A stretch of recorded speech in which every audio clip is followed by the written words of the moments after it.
bonjour à toutes et tous. Je tiens à vous souhaiter la bienvenue de la part de l'Université Lyon 3. Nous sommes très honorés aujourd'hui de recevoir Claude Bloch dans cette université, dans cet amphithéâtre Malraux.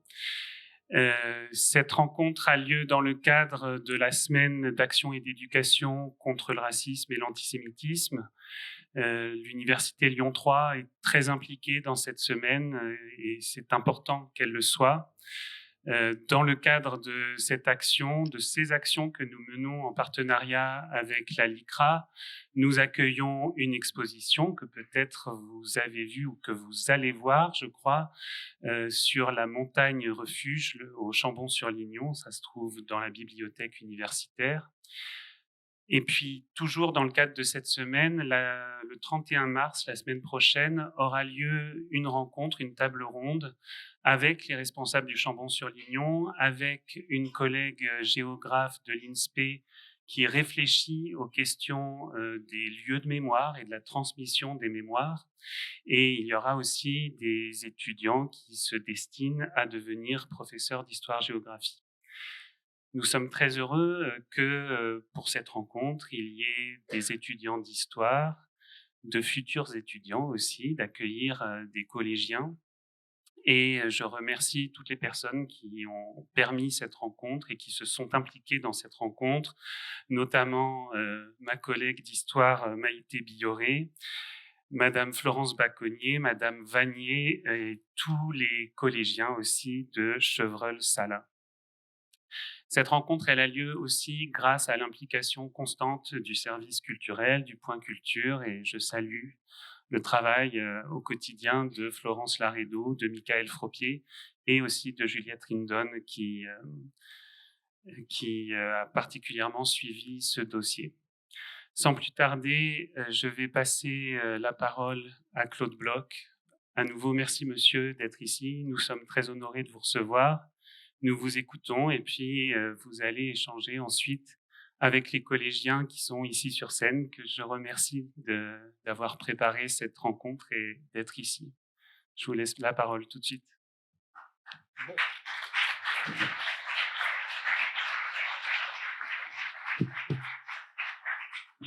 Bonjour à toutes et à tous. Je me présente, je m'appelle Claude Bloch. Je suis né le 1er novembre 1928 à Lyon, où habitaient, outre mes parents, mes grands-parents maternels. Du côté de mon père, j'ai pas connu mon grand-père. Ma grand-mère habitait à Tours, où elle est décédée en 1939. Sa fille, la sœur de mon père, et son mari, arrêtés à Tours en septembre 1943, ont été déportés et ne sont pas revenus. Quant à mon père, il était décédé en 1938. Donc, à la déclaration de guerre, il me restait comme famille ma mère et mes grands-parents maternels. Bon, un petit peu d'histoire, même certains connaissent peut-être déjà. En 1923, un homme tente un putsch à Munich pour prendre illégalement le pouvoir en Allemagne. Cet homme s'appelle Adolf Hitler. Il est né le 20 avril 1889 en Autriche et est donc autrichien de naissance. Il tente ce putsch, il rate, il est arrêté, il va faire de la prison. Pendant qu'il est en prison, il écrit un livre, Mein Kampf, Mon combat, dans lequel il explique tout ce qu'il fera si un jour il arrive au pouvoir, parce qu'il compte bien y arriver. Si un jour il arrive au pouvoir, tout ce qu'il fera à l'encontre des juifs, des communistes, des francs-maçons, etc.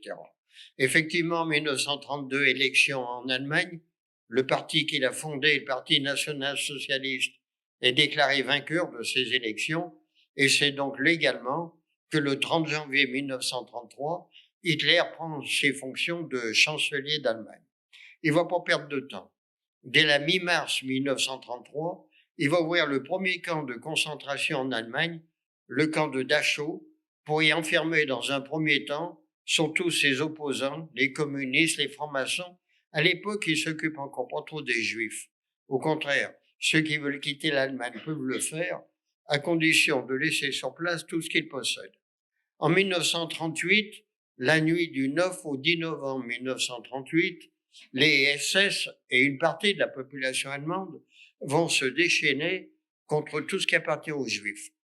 Ils vont brûler des synagogues, forcer la porte des appartements habités par des Juifs, casser les vitrines des magasins exploités par les Juifs, si bien qu'on l'appellera la nuit de cristal. En 1939, au mois d'août, Hitler et Staline, le dirigeant de l'Union soviétique, signent un pacte de non-agression. Le 1er septembre 1939, les troupes allemandes entrent en Pologne sans déclaration de guerre, sans rien, et commencent à envahir ce pays. La France, qui ont des accords d'assistance à la Pologne en cas de problème, déclare aussitôt la guerre à l'Allemagne en entrée dans le conflit le 3 septembre 1939. Les premiers mois, il ne se passe rien sur le front. La radio, les journaux, à l'époque, il n'y avait pas la télévision, la radio, les journaux nous disent que tout est calme, que personne ne bouge pratiquement. Donc, à l'arrière, comme on disait, on va l'appeler la drôle de guerre. On va dire c'est quand même une drôle de guerre, mais personne ne bouge. Mais on va dire ça jusqu'au 10 mai 40. Ce jour-là, les Allemands lancent une grande offensive et en passant par la Belgique et la Hollande commencent à envahir très vite la France. Notre gouvernement de Paris va s'installer à Bordeaux et on voit arriver les Allemands ici à Lyon fin mai, tout début juin 1940. Début juin 40, Paul Reynaud, qui est le chef du gouvernement, démissionne et est remplacé par le maréchal Pétain. Le maréchal Pétain, le 17 juin 40, va prononcer une allocution à la radio pour nous dire, entre autres, vu la situation militaire, on n'a pas d'autre solution que de demander un arrêt des hostilités à nos adversaires. C'est ce qu'il va faire, et le 22 juillet va être signé, le 22 juin, va être signé un armistice qui prévoit, entre autres, au point de vue territorial, que la France va être coupée en deux.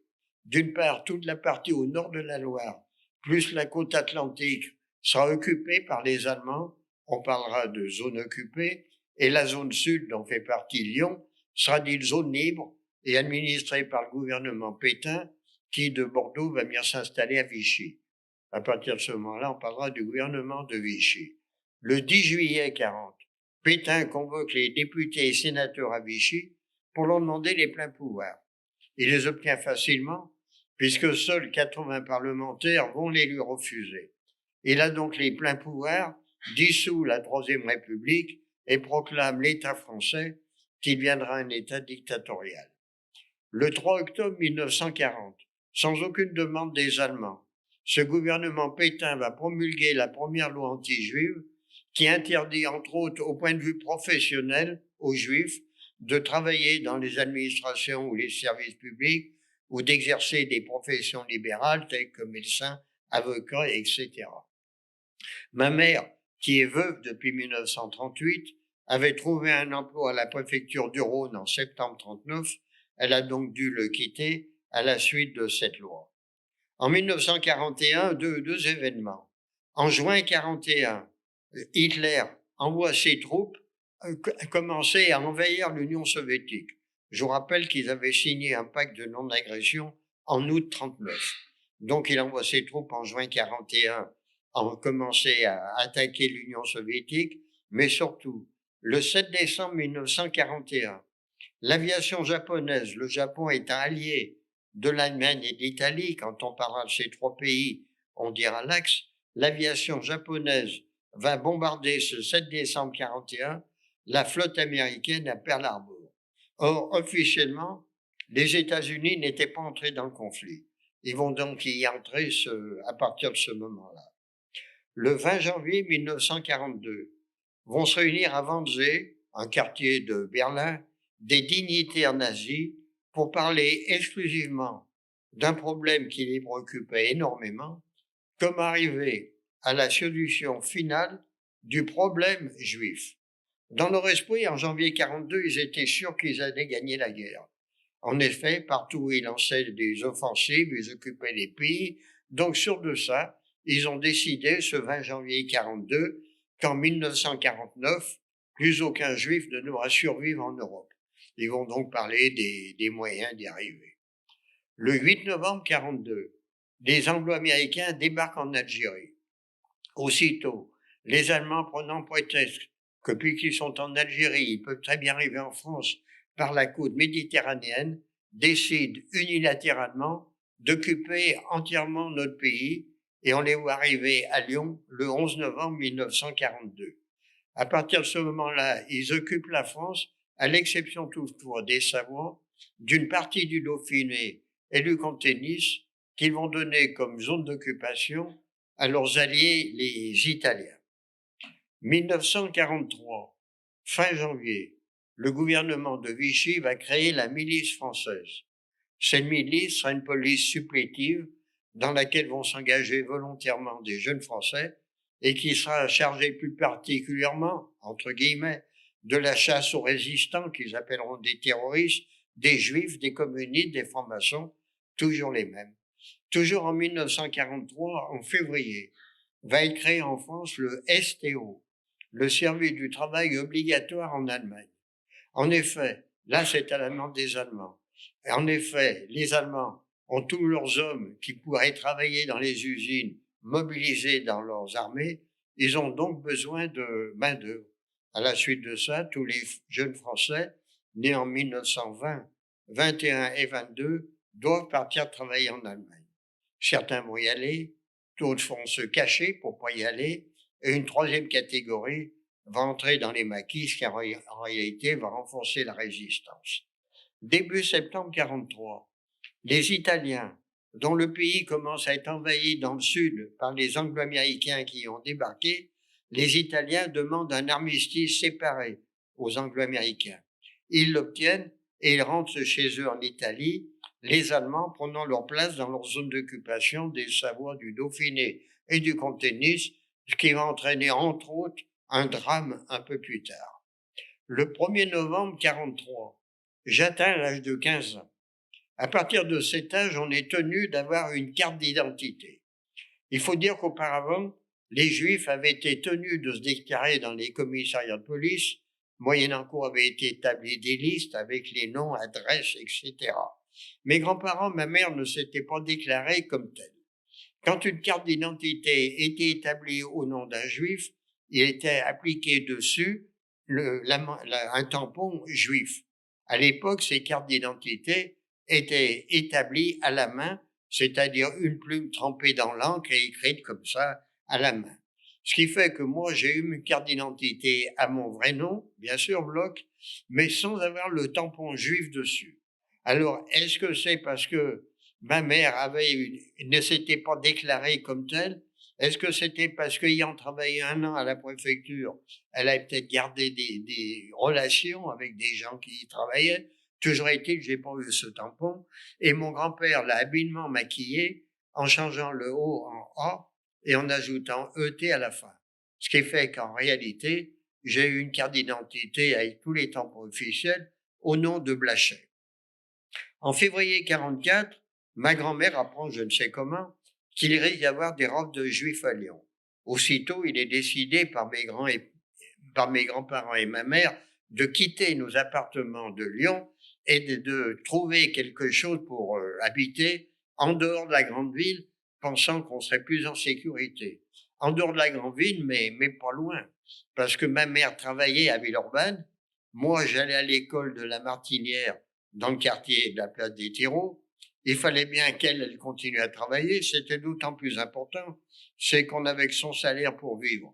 Parce que tous les comptes en banque, les livrets d'épargne étaient bloqués, qui appartenaient aux Juifs, étaient bloqués. On ne pouvait rien retirer dessus. Donc, on avait besoin du salaire de ma mère. Donc, finalement, on a trouvé des gens qui nous ont loué 3 pièces au premier étage de leur maison dans une commune qui s'appelait Crépieux. Est-ce que vous savez où est Crépieux? C'est une commune qui, après-guerre, a été rattachée à Rieux-la-Pape. Donc maintenant, c'est un quartier de Rieux-la-Pape. Donc, fin février, on est allé s'installer à Crépieux et chaque matin, avec ma mère, on prenait le bus à 6h30. Il y en avait peut-être toutes les heures ou les heures et demie de ces bus à l'époque. On prenait ce bus qui nous amenait à Lyon. On se séparait au Cordelier. Elle allait à son travail à Villeurbanne et moi, j'allais à l'école et souvent, et la plupart du temps, du reste, le soir, je rentrais seul. On n'avait pas les mêmes horaires, ma mère et moi, le soir. Donc, je reprenais ce bus qui me ramenait à Crépieux. Mais il arrivait parfois qu'il soit arrêté en cours de route, soit par la police, la milice ou la Gestapo, qui montait à bord pour vérifier les pièces d'identité.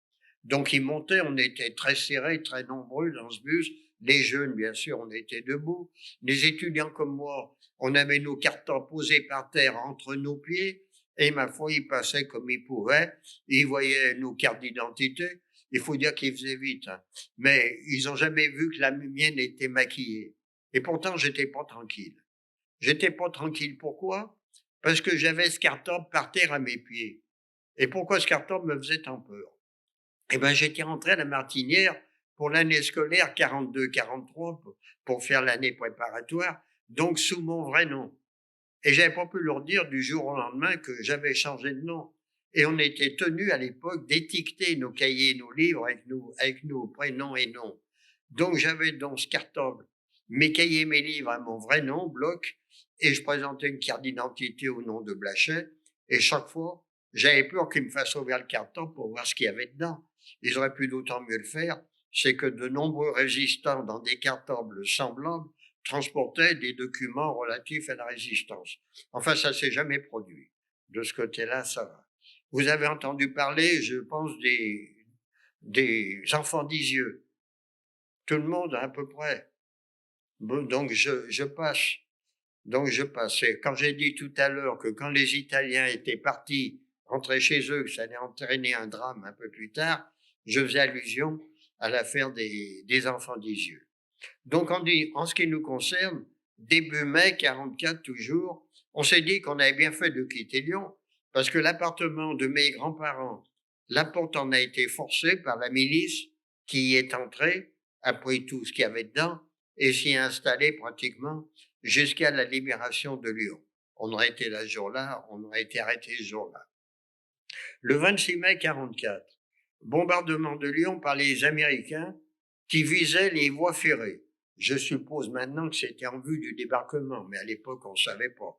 On s'est demandé pourquoi ils bombardaient Lyon. Enfin, finalement, les voies ferrées, ils les ont atteintes un peu du côté de la gare de Vèze, mais la voie ferrée, qui est parallèle à l'avenue Berthelot, n'a reçu aucune bombe.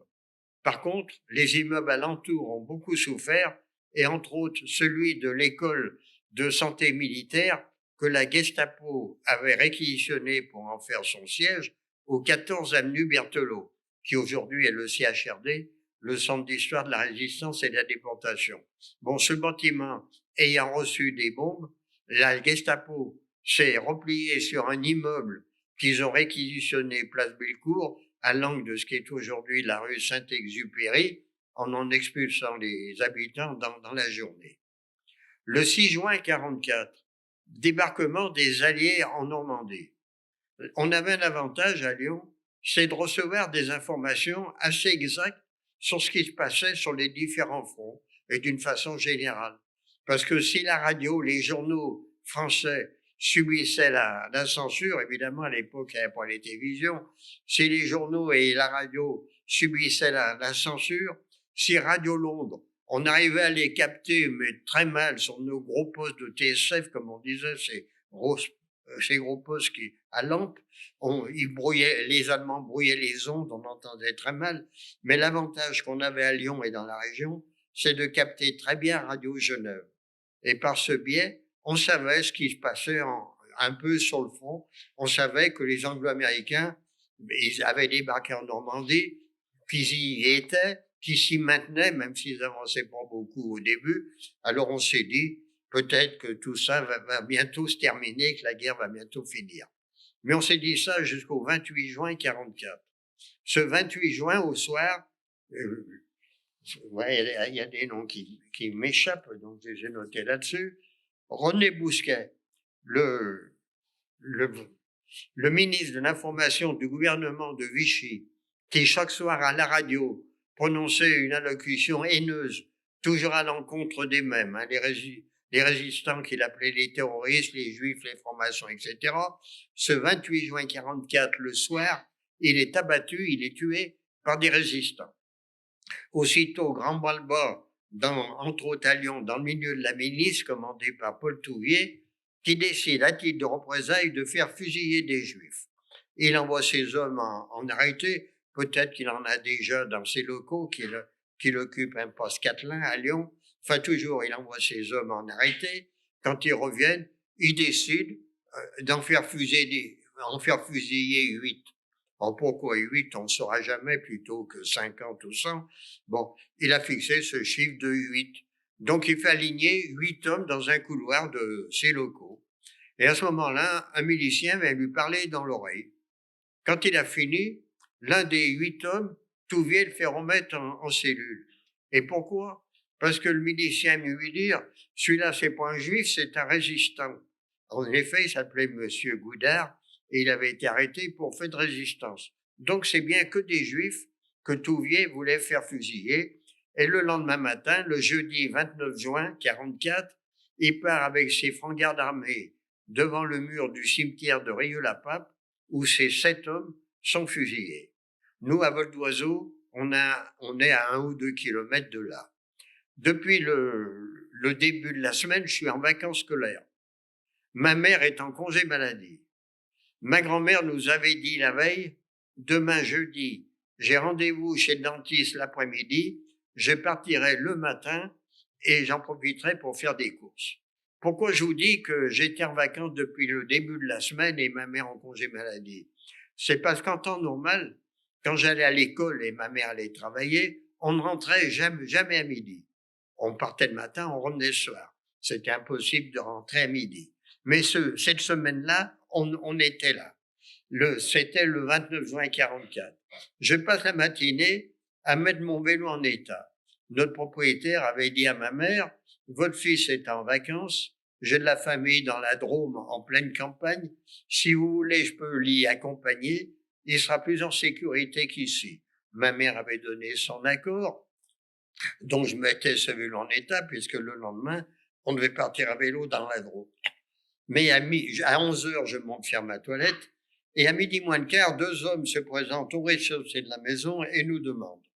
Le propriétaire leur dit, ils sont au premier étage. Ils montent tous les deux. L'un d'eux va poser son revolver sur la table. Je ne savais pas qui c'était à l'époque, mais je saurai beaucoup plus tard, par des photos qui vont paraître dans la presse au début des années 70 de l'époque 44, que cet homme qui avait posé son vélo, son revolver sur la table, était Paul Touvier. Donc ils nous disent, vous préparez une valise, on vous emmène. À ce moment-là, ma mère me dit, change-toi. J'avais 2 pantalons au choix. On est le 29 juin. J'avais un pantalon court, un pantalon long.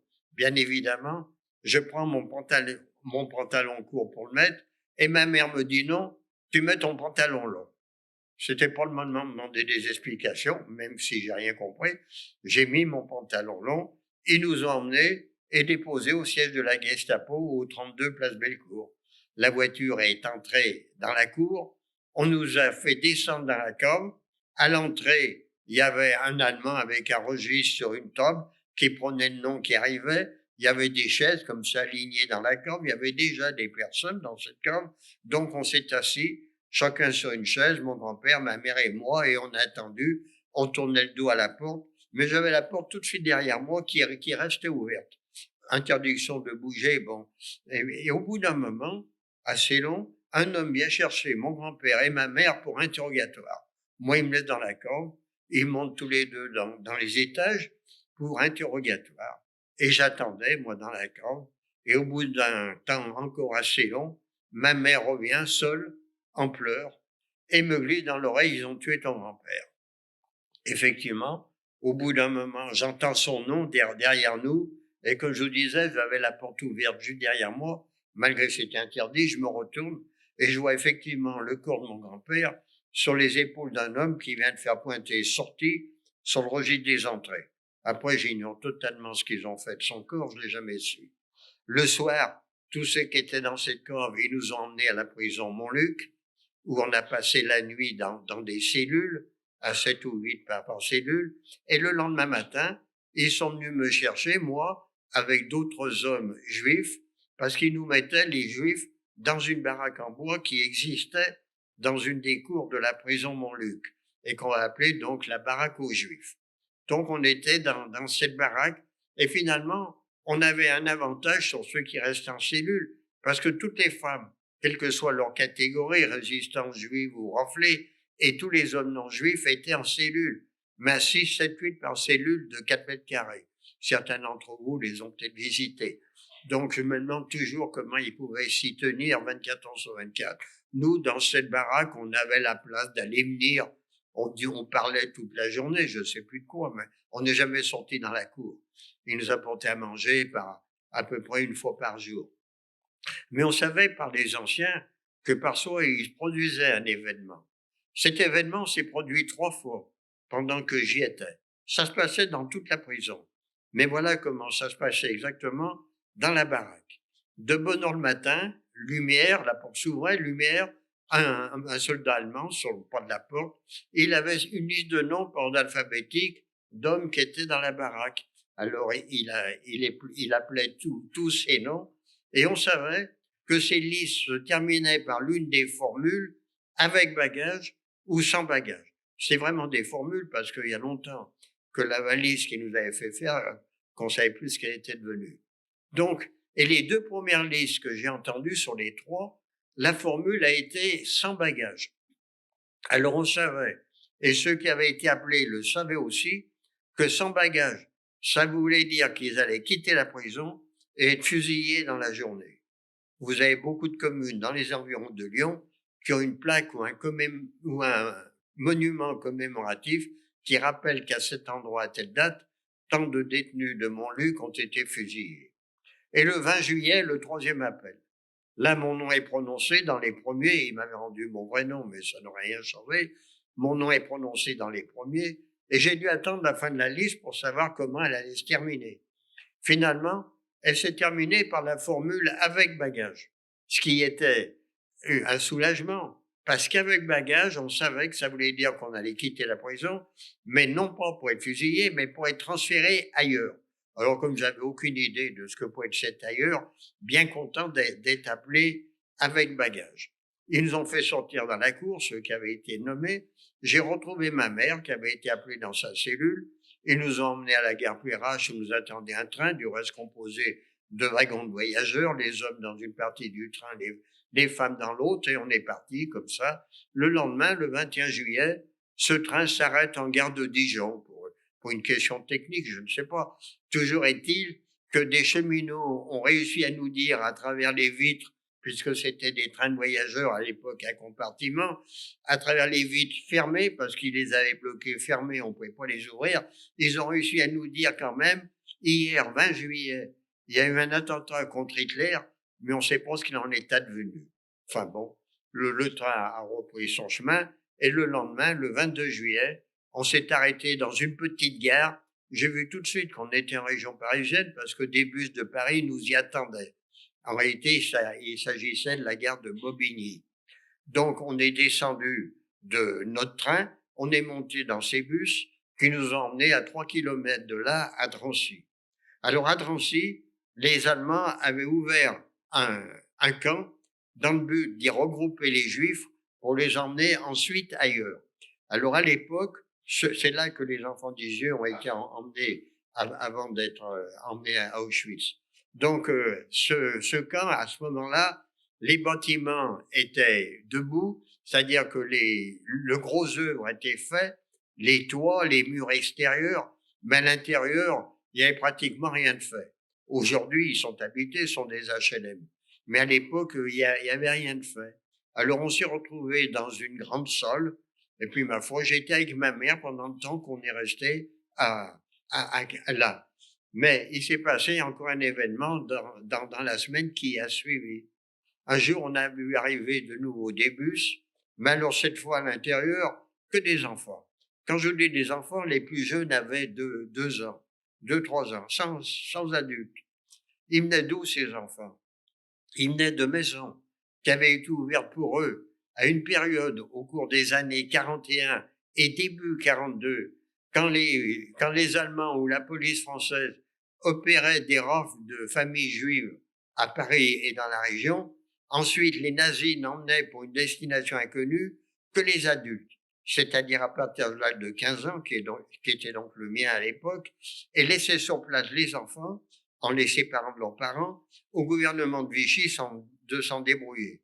C'est comme ça qu'ils avaient été mis dans des maisons de logés, l'œuvre de secours aux enfants, un peu à l'hôpital Rothschild à Paris, jusqu'au jour où René Bousquet, le secrétaire général de la police de Vichy, le 2 juillet 42, est venu voir les Allemands à Paris pour leur dire « Tout ça, c'est bien gentil, mais nous, les enfants, on ne sait plus les mettre. Alors maintenant, quand vous arrêtez ou vous nous faites arrêter des familles juives, emmenez tout le monde, ne nous laissez plus les enfants. » C'est ce que les nazis vont faire, en particulier à partir de la rafle du Veldiv des 16 et 17 juillet 42, qui c'est à Paris. Mais les enfants qui étaient restés ici, donc ils nous les ont amenés, ils étaient 300 environ, donc ils nous les ont amenés à Drancy dans cette semaine du 22 juillet, la date de notre arrivée à Drancy, et 31 juillet. Et le 31 juillet, rassemblement dans la cour de 1000 adultes, dont j'ai fait partie avec ma mère, et des 300 enfants qu'ils avaient amenés dans la période. Il faut dire que parmi les femmes qui ont été sélectionnées, donc ce jour-là, certaines avaient leurs propres enfants avec elles. Donc ils nous ont ramenés à la gare de Bobigny, où cette fois nous attendait un train composé de ces wagons en bois, qu'on appelle des wagons à bestiaux, et sur le flanc desquels était marqué « Hommes 40 », c'est-à-dire pouvant transporter 40 hommes, ou chevaux en long 8. Parce que à l'époque, quand on était en guerre, il pouvait se faire que des régiments soient transportés dans des wagons semblables. Pour eux, il y avait des bancs et il pouvait être 40 soldats par wagon. Mais en ce qui nous concerne, ils avaient enlevé les bancs. Ils nous ont fait monter entre 80 et 100 par wagon, sans nourriture, sans eau. On est le 31 juillet. On était serrés là, comme des sardines dans une boîte. Et ma foi, ce train est parti. On a roulé comme ça, le 31 juillet, le 1er, le 2 août et le 3 août, parce qu'il s'arrêtait tout le temps et il faisait des manœuvres. On était là-dedans, on voyait rien. Il y avait la possibilité d'aérer ce wagon. Il y avait des rectangles. Il suffisait d'abaisser d'abaisser la plaque qui fermait ce rectangle. Ils avaient toutes condamné fermées, sauf une qui était ouverte dans un des bouts du wagon. Donc on a voyagé comme ça, serrés les uns contre les autres, sans nourriture, sans eau et sans pouvoir bouger pratiquement. Enfin, on a voyagé donc 31 juillet, 1er, 2 août et le 3 août, j'estime, vers 3 heures du matin, ce train s'arrête. On entend à l'extérieur des cris, des aboiements de chiens. On se demandait bien où on arrivait. Ceux qui étaient devant ce rectangle ouvert nous disaient il fait nuit, la lumière électrique, on savait pas du tout. Tout à coup, les portes du wagon s'ouvrent et on voit apparaître des hommes, curieusement habillés en costume rayé, bleu et gris. Ils les avaient trayés pour ça. Donc, qui nous disent en français, vous descendez du wagon, les hommes à gauche, les femmes et les enfants à droite. Alors déjà, grande pagaille dès le départ. Ils nous disent, vous, les hommes à gauche, nous, on part à gauche. Seulement, ils sont en face de nous, comme vous êtes en face de moi là. Alors, dans leur tête, quand ils nous disaient hommes à gauche, c'était leur gauche à eux. Alors, ça a été des hurlements, enfin des bousculades. Et puis moi, je me suis dit en moi-même, dans le fond, ils me connaissent pas. Je suis pas grand, j'ai pas grandi depuis, hein. Je faisais 40 kilos, j'étais pas épais. Femme et enfant d'un côté, je suis allé du côté de ma mère. Et quand je suis arrivé vers elle, brutalement, elle m'a repoussé du côté des hommes. Je vous rappelle qu'elle m'avait dit de mettre un pantalon long le jour qu'on a été arrêté. Elle me repousse du côté des hommes. Si bien que dans cette pagaille épouvantable, on s'est rien dit, encore moins embrassé. Moi, je pensais qu'on se rencontrerait un jour, qu'on arrivait dans un village, on voyait rien. Mais non, c'est la dernière vision que j'ai de ma mère, je l'ai jamais revue. Donc, je suis descendu du wagon, je me suis trouvé dans la colonne d'hommes, ils nous mettre en colonne indienne, comme ça, et puis on approchait d'un SS, c'était pareil du côté des femmes et enfants, mais on les voyait plus. Donc, on approchait d'un SS qui nous regardait, qui nous insigne comme ça, une fois à droite et deux ou trois fois à gauche, bon. Alors, on allait du côté qui nous indiquait. Quand ça a été fini, on s'est trouvé en 2 colonnes, une moins importante que l'autre. Moi, j'étais dans la colonne la moins importante. Un SS nous a longés et nous a dit, toujours en français, vous n'êtes pas destiné à rester ici, On saura plus tard qu'on arrivait à Birkenau, qu'on appelle aussi Auschwitz II, mais quand ils nous disent ça, on ne sait pas où on était. Vous n'êtes pas destiné à rester ici, vous êtes destiné à aller ailleurs, à 3 kilomètres de là. Nous, à la partie, après nos 3 jours et 3 nuits dans ces wagons, sans manger ni boire, nous, à la partie, à faire, nous, 3 kilomètres à pied, pour arriver dans le camp principal d'Auschwitz, Auschwitz I, qui n'est pas un camp comme les autres. Tous les camps, en général, étaient composés de baraques en bois. Et ce camp d'Auschwitz est composé de bâtiments en briques d'un étage. Et pourquoi? Parce que quand les Allemands sont arrivés dans la région au début de l'année 40, ils ont trouvé tout installé, puisque ce camp qui est devenu le camp d'Auschwitz était composé de ces bâtiments en briques d'un étage, parce que c'était une ancienne caserne de l'armée polonaise. Donc on est arrivé là, ils nous ont fait entrer dans un de ces bâtiments au rez-de-chaussée, entièrement déshabillés, tondus de la tête aux pieds, tatoué un numéro sur l'avant-bras gauche, le mien c'est le B3692, balancé des vestes, des pantalons, des souliers comme ça au petit bonheur la chance. Ils nous ont laissé un moment pour essayer des trucs qui nous aillent à peu près, trouver au moins 2 chaussures, pas de la même paire, mais au moins un pied droit et un pied gauche. Et ils nous ont mis dans un de ces bâtiments. Pour nous, ça a été le numéro 2. Je m'y suis retrouvé au premier étage. Dans ce bâtiment, il y avait que des chalets. Les chalets sont des lits superposés en bois sur 3 niveaux. Sur chaque niveau, il y avait une paillasse individuelle. Ils nous ont mis 2 par paillasse. Débrouillez-vous pour vous coucher comme vous pourrez. C'est bien ce qu'on a été obligé de faire. Et ma foi, le soir, on se couchait. Et le matin, sur le coup de 4h30, 5h, on était incité à se lever rapidement. Je dis pas à s'habiller, pratiquement, on se déshabillait jamais. On était incité à se lever rapidement par le hurlement des capots. Les capots, c'était des détenus de droit commun, plus ou moins assassins ou trucs comme ça, qui avaient été condamnés à de lourdes peines par les tribunaux polonais et que les nazis étaient allés chercher dans leur prison pour les mettre parmi nous, pour faire respecter la discipline, moyennant quoi ils se privaient pas de nous taper dessus. Enfin, ils avaient tous les droits. Donc, on se levait, donc on s'habillait pas puisqu'on ne déshabillait jamais, mais on regardait quand même avant de se lever que si tout le monde se levait, parce qu'il arrivait qu'il y en a qui meurent dans la nuit. Soit ils étaient là depuis longtemps, ils mouraient d'épuisement, soit ils avaient été arrêtés alors qu'ils avaient une maladie qui nécessitait de nombreux médicaments. Depuis qu'ils avaient été arrêtés, ils n'avaient plus de médicaments, donc ils finissaient par mourir de leur maladie. Auquel cas, il fallait qu'on les prenne et qu'on les descende, puisque j'étais au premier étage, parce qu'arrivé dehors, nous, on se mettait debout au garde à vous sur une certaine largeur, une certaine profondeur, les capots avaient fait tout ça. Si on avait descendu ou sorti du bâtiment un ou des morts, on les couchait devant nous et on attendait un SS qui venait nous compter. On appelait ça l'appel du matin. C'était pas un appel au sens véritable du mot. Il comptait ceux qui étaient devant, il multipliait par ceux qui étaient en profondeur, enfin il se débrouillait. Le matin, il n'y avait jamais de problème. Il trouvait le même nombre que la veille au soir. Donc à la suite de ça, on rompait les rangs, on faisait la queue pour recevoir une seule chose le matin, pour recevoir une cuvette de ce qu'ils appelaient le café pour 6. On buvait ça à 6, on n'avait rien d'autre, et on partait travailler. J'avais été affecté, comme presque tous, à un commando de terrassement.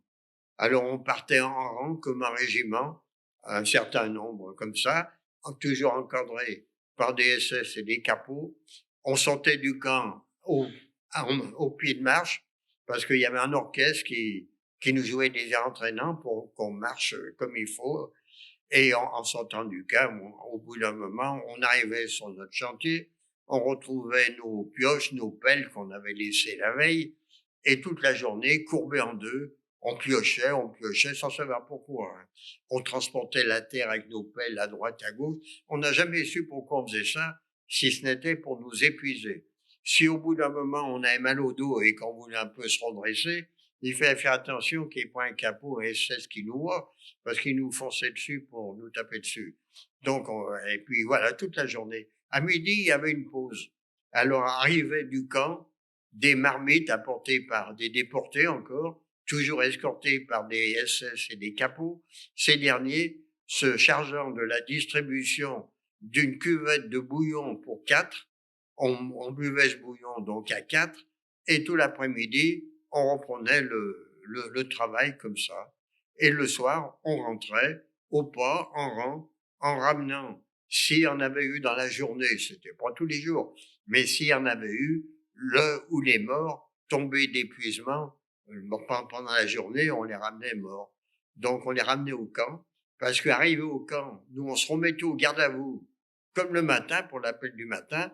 S'il y avait un mort ou plusieurs, on les couchait encore devant nous, et on attendait le SS qui venait nous compter. Mais alors le soir, rien de pressait. La journée était finie. Le SS prenait tout son temps pour venir nous compter. On était simplement surveillés par les capots. Alors on était là, debout, après notre journée de travail, à avaler notre café et notre bouillon, et on était là à attendre sans bouger. Alors le SS arrivait. Oui, il pouvait arriver dans le quart d'heure qui suivait, s'il avait fini sa journée, ou pour une raison quelconque, mais il pouvait nous faire attendre 2 heures, 3 heures. Alors on était là à attendre, il arrivait, il nous comptait. Mais alors là, encore 2 possibilités. Il trouvait le même nombre que le matin, donc tout allait bien, ou il prétendait qu'il manquait quelqu'un et il partait pour chercher son erreur. Déjà, moi je sais que le commando dont je faisais partie, on était tous là, il n'y avait jamais eu d'évasion, il y avait le ou les morts à ajouter, c'était tout. On était le même nombre que le matin. Mais lui prétendait qu'il manquait quelqu'un, et il partait pour chercher son erreur, entre guillemets, comme si le fait de partir je ne sais où lui aurait permis de savoir pourquoi il manquait quelqu'un. Alors au bout d'un long moment encore, il revenait. Évidemment, tout allait bien, mais ça pouvait durer 2 heures, 3 heures le soir, hein, à être au garde à vous comme ça après notre journée de travail. Et on refaisait la queue comme le matin pour cette fois recevoir individuellement un cube de pain noir d'environ 200 grammes sur lequel était posée une rondelle plus ou moins épaisse, plus ou moins large, tantôt blanche, tantôt noire. On cherchait pas à savoir ce que c'était. On mangeait ça sans chercher à comprendre. On avait que ça comme nourriture solide pour 24 heures, et on remontait se coucher, et le lendemain, ça recommençait pareil. À l'exception toutefois du dimanche. Alors le dimanche, réveil à la même heure, descendre pour l'appel du matin, qui lui durait plus longtemps que les autres jours, parce que la différence avec les autres jours, c'est qu'après cet appel, on recevait notre café, mais on partait pas travailler. On devait se promener toute la journée du dimanche, de long en large, à l'intérieur du camp, sans interdiction formelle d'entrer dans un bâtiment, quelle que soit la météo, quels que soient nos besoins. Alors, ma foi, on se promenait, on restait évidemment entre francophones, parce que dans ce camp, toutes les nationalités étaient représentées, depuis les Grecs jusqu'aux Hollandais, tout le monde était là, chacun parlait sa langue, donc il fallait qu'on reste entre francophones, c'est-à-dire français, et quelques Belges francophones. Voilà, alors on passait nos dimanches comme ça, aller venir de temps en temps. Ils avaient prétendu la semaine précédente qu'il y en avait certains d'entre nous, 1 ou 2 ou 3, qui avaient cherché à s'évader. Alors ils les avaient mis de côté, et le dimanche soir, ils les pendaient. On devait assister à la pendaison.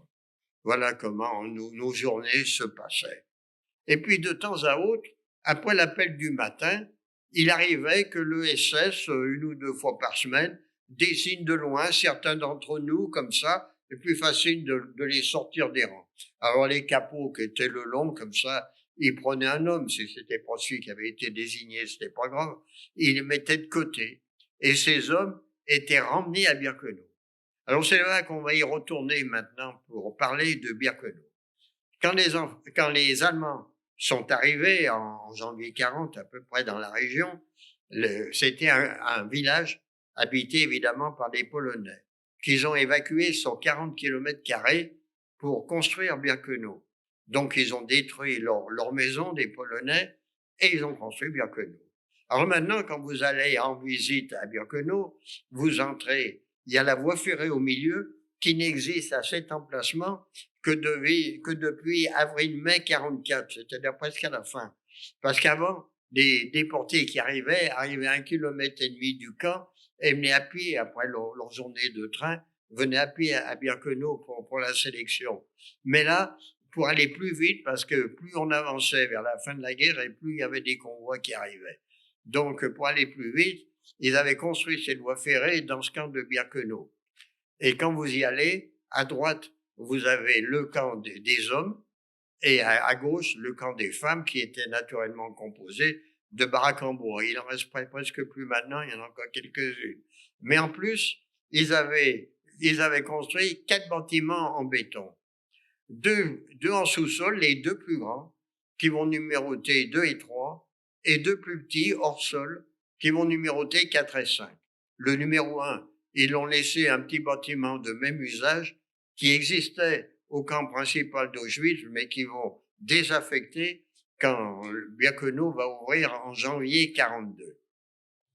Alors, que sont devenus ceux de la colonne à côté de nous? Puisque nous, on est partis à Auschwitz, mais il y avait ceux qui étaient à côté de nous, aussi bien les hommes que les femmes, seules ou avec enfants.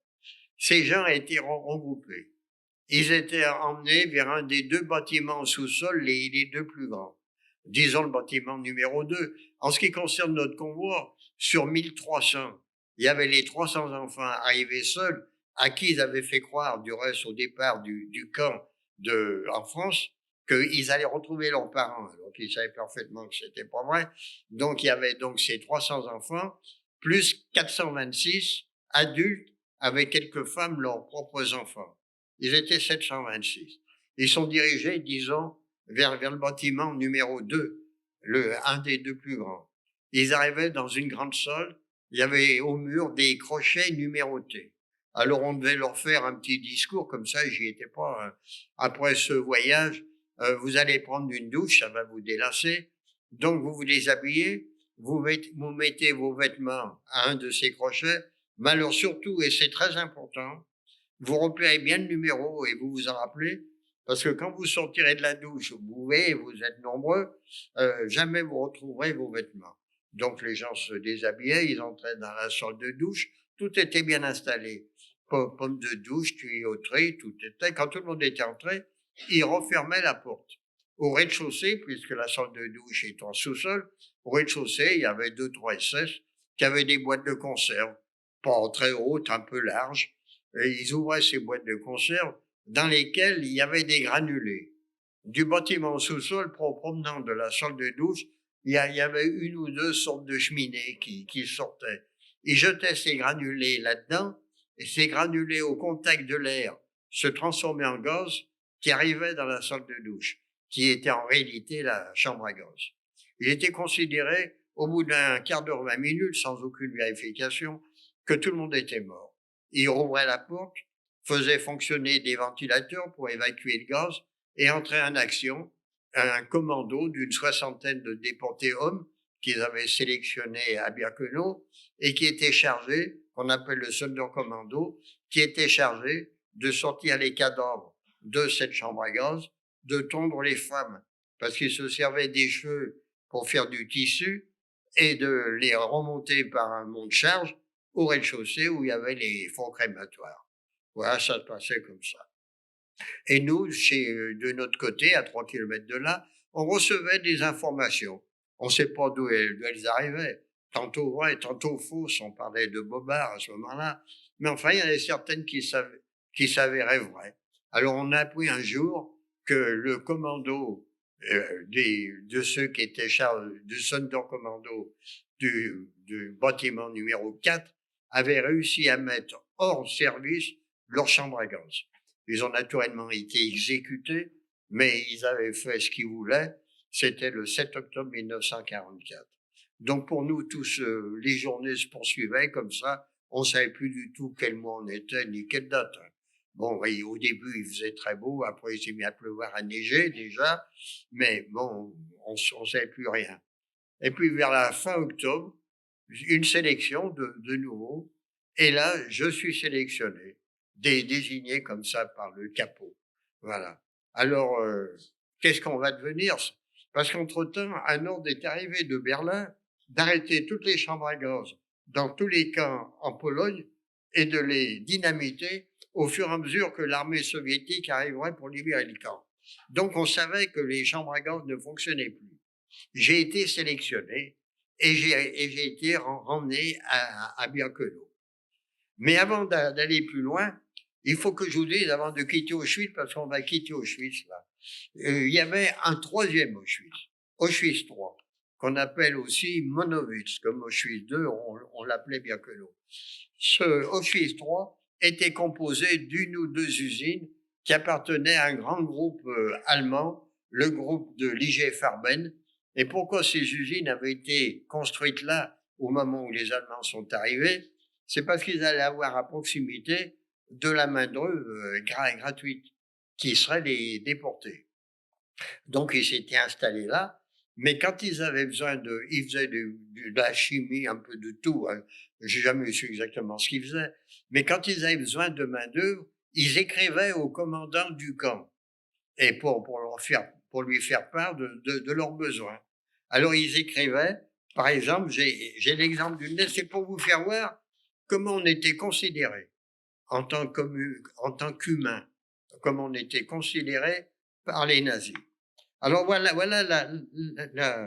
ce sont des extraits de la correspondance échangée par les directeurs d'une usine de l'IG Farben avec la direction SS du camp d'Auschwitz, d'après les lettres originales qui se trouvaient dans les dossiers du procès de Nuremberg. Vous savez ce qu'a été le procès de Nuremberg? Oui, tout le monde le sait. Donc je vous lis le texte de la lettre. En vue d'expérience pour un nouveau narcotique, nous vous serions reconnaissants si vous pouviez nous procurer un certain nombre de femmes. Pour ce qu'ils avaient à faire, ils voulaient des femmes. Dans d'autres cas, c'était des hommes. Nous avons reçu votre réponse, mais nous trouvons le prix de 200 Reichsmark par femme trop élevé. Nous vous proposons un prix maximum de 170 Reichsmark par femme. Oui, c'était trop. Je sais pas quelle parité ça avec notre monnaie actuelle, mais enfin voilà. Donc, si vous êtes d'accord, nous ferons venir ces femmes. Écoutez bien la France. Nous avons besoin d'environ 150 pièces. 150 femmes d'Auschwitz furent ainsi livrées à l'IG Farben, qui quelque temps plus tard adressait cette nouvelle lettre à la direction du camp. Les expériences ont eu lieu. Toutes les femmes qui ont servi de sujet à ces expériences sont mortes. Nous vous écrirons très prochainement en vue d'une nouvelle livraison. Voilà, comme je dis, ils ont acheté des boulons, ils n'auraient pas écrit autre chose. Voilà ce que je voulais vous dire en passant. Donc, en ce qui nous concerne, qui avons été sélectionnés, on a été ramenés à Birkenau, mais sachant que les chambres à gaz étaient arrêtées. Alors, à Birkenau, nous attendait un train, mais en cette fois composé de wagons de wagons entièrement plats, exposés à plein air comme une table là, autour il y avait des planches qu'on appelle des ridelles. Ces wagons servaient normalement au transport du charbon extrait des mines de la région. J'ai vu après sur internet, c'est le 26 octobre 44. Donc, mais il faisait déjà très froid en Pologne. Des températures déjà négatives, ça descendait déjà à moins 15, moins 20. On avait toujours qu'une veste, un pantalon sur le dos. Alors on est monté sur ces wagons et le train s'est mis en route et nous on était là-dedans comme ça. On a voyagé comme ça toute la journée. Alors au départ, je savais pas d'où on partait d'Auschwitz, mais à quel endroit de la Pologne, je savais pas si c'était le sud, l'ouest ou l'est.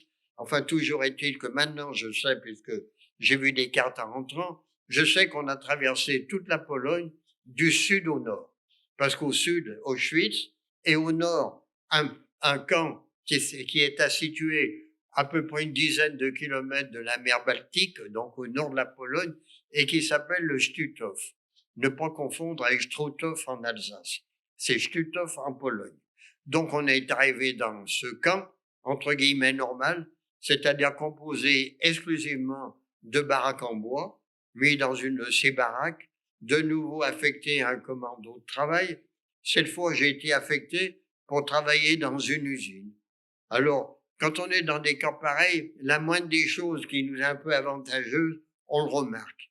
C'est pour aller à l'usine et en revenir, on subissait la bise glaciale qui arrivait du large, puisqu'on était à peine à 10 kilomètres de la Baltique, et dans des baraques non chauffées, au moins à l'intérieur de l'usine, on ressentait plus cette bise. Donc, il m'a mis devant un établi, une Nîmes, enfin, quelques temps comme ça. Et puis un jour, les SS sont partis. Ils ont été envoyés sur le front de l'Est, au-devant des Soviétiques, et remplacés pour garder ce camp par des soldats de l'armée régulière, des soldats de la Wehrmacht, qui pour la plupart avaient été mobilisés en septembre 39 au moment du début de la guerre, avaient fait jusque-là toute la campagne de Russie, et bien contents d'être amenés, comme on dit, vers l'arrière pour garder un camp, l'atmosphère a quand même beaucoup changé pour nous. Ils étaient moins à nous courir après, à nous taper dessus. Voilà, ça allait mieux. On allait toujours travailler, nous n'avions pas plus à manger parce que ils avaient, je sais pas, bon, les rations étaient comme ça, mais enfin c'était un petit peu mieux. Et j'ai fait une chose que j'aurais pas fait quand les SS étaient là. Je suis allé à l'infirmerie. J'avais le gros orteil du pied gauche qui commençait à me faire mal. Alors je suis allé à l'infirmerie où je savais que j'allais trouver un médecin lyonnais qui avait été arrêté à peu près en même temps que moi, le docteur Fischer, qui avait son cabinet au 7 rue de l'université à l'époque. Donc, on s'était connus à Montluc, on s'était suivis à Drancy, à Auschwitz, il travaillait avec nous. Et là, enfin, il avait été mis au service médical. Parce qu'avant, quand c'était le camp des SS, le temps des SS, c'était dangereux d'aller à l'infirmerie. Ils opéraient aussi des sélections, là. Alors, on était gazés. Alors, on évitait d'y aller. Donc, cette fois, j'y suis allé. Il a regardé mon pied. Il m'a dit, c'est pas une catastrophe, c'est une grosse engelure. De toute façon, j'ai rien pour te soigner. C'était déjà une bonne nouvelle. Il avait des rouleaux de papier, genre papier craft. Il m'a dit, je vais t'entourer le pied avec ça. Ça va pas t'éloigner beaucoup du froid, mais ça va te permettre de leur dire maintenant, puisqu'ils disent plus rien. Ça va permettre de leur faire comprendre que tu peux plus marcher, te tenir debout, etc. Effectivement, ça s'est bien passé. La seule chose qu'ils ont fait, c'est de nous obliger à coucher par terre directement sur le ciment. Je dis à nous obliger parce qu'on était une bonne douzaine, si c'est pas 20. Moi, j'appelle ça des tirs au flanc parce qu'on n'était pas plus malades les uns que les autres. Mais bon, on était là. C'est quand on n'a plus que la peau et les os directement sur le ciment, c'est pas très confortable. Mais enfin, on était là, on rêvassait. Et à quoi on peut rêvasser? Moi, en ce qui me concerne, ben, je rêvassais à ce que j'aurais envie de manger. Alors, moi, j'étais pas exigeant. J'ai rêvé que j'aimerais bien manger des pommes de terre cuites à l'eau, ces grosses pommes de terre qu'on épluchait, on se brûlait les doigts là-dessus et on faisait fondre un morceau de beurre et c'était pour moi, c'est bon. Voilà, alors les journées sont passées et puis les SS sont revenus. Alors là, je suis retourné travailler, je voulais pas rester au camp quand les SS étaient là. On savait jamais ce qui pouvait leur passer par la tête. Donc je suis allé, mais ça n'a pas duré longtemps. On est arrivé fin avril, début mai. Là, je peux commencer à vous donner une date à peu près, parce que par rapport à ce qui va se produire après. Donc vers fin avril, début mai, évacuation finale du camp. Il y avait déjà eu des évacuations. Ces déportés qui partaient sur les routes en rang comme ça, comme des régiments. Par exemple, si je prends l'évacuation du camp d'Auschwitz, où je n'étais plus, j'ai pas fait cette évacuation, qui a été évacué le 17 janvier 45 et libéré 10 jours plus tard par l'armée soviétique. Mais j'ai rencontré après, quand on s'est retrouvé à Lyon, des gens d'Auschwitz que j'avais connus à Auschwitz et qui eux ont fait la marche de la mort d'Auschwitz. À voir comment ça s'est passé pour eux. Le 17 janvier 45, ils ont rassemblé tous les déportés qui tenaient encore debout. Les grabataires, ils s'en sont préoccupés. Ils les ont laissés en pensant certainement qu'ils en avaient plus pour longtemps. Tous ceux qui étaient encore debout, ben, ils les ont mis en rang comme un régiment et ils sont partis sur les routes comme ça, encadrés par des SS, de chaque côté et derrière. Ceux qui pouvaient pas suivre étaient abattus d'une balle de revolver, d'autres qui tombaient d'eux-mêmes sur la route et qui étaient morts ou qui mouraient. Donc, ils laissaient tout ça sur la route. C'est pour ça qu'on va appeler ça les marches de la mort. Ceux d'Auschwitz ont fait sur 3 jours 80 kilomètres à pied avant de trouver des trains qui les ont emmenés dans différents camps et une bonne partie à Buchenwald. En ce qui nous concerne, je suppose qu'ils ne savaient plus par où passer. D'un côté, on entendait le canon soviétique, les Anglo-Américains français avaient libéré presque toute l'Allemagne et surtout tous les camps en Allemagne, parce que quand ils emmenaient comme ça pour évacuer un camp, c'était pour emmener les déportés dans un autre camp. Mais là, depuis, il y en a de libres. Alors finalement, ils nous ont emmenés dans un port qui était à proximité de ce camp de Stutthof. Ils avaient aligné des sortes de péniches. Ils nous ont fait descendre à fond de cale. Pour chaque péniche, il y en avait peut-être 4 ou 5, je ne sais pas. Il y avait 2 ou 3 SS qui nous regardaient descendre. On descendait, en bas, on était dans le noir plus complet. On partait à 4 pattes jusqu'à ce qu'on touche celui qui avait été avant nous. On s'est assis. Quand tout le monde a été embarqué, les SS sont descendus à leur tour. Ils sont assis. Mais ils ont trouvé, en ce qui concerne la péniche dans laquelle j'étais, qu'ils s'étaient sans doute pas gardé assez de place. Alors, comme ils avaient la solution pour tout, là, ils l'ont encore trouvé. Les derniers d'entre nous qui étaient descendus, qui étaient les plus près de l'échelle, ils en ont fait remonter un certain nombre. On les voyait remonter puisque la trappe était ouverte, donc il y avait de la lumière du jour qui arrivait.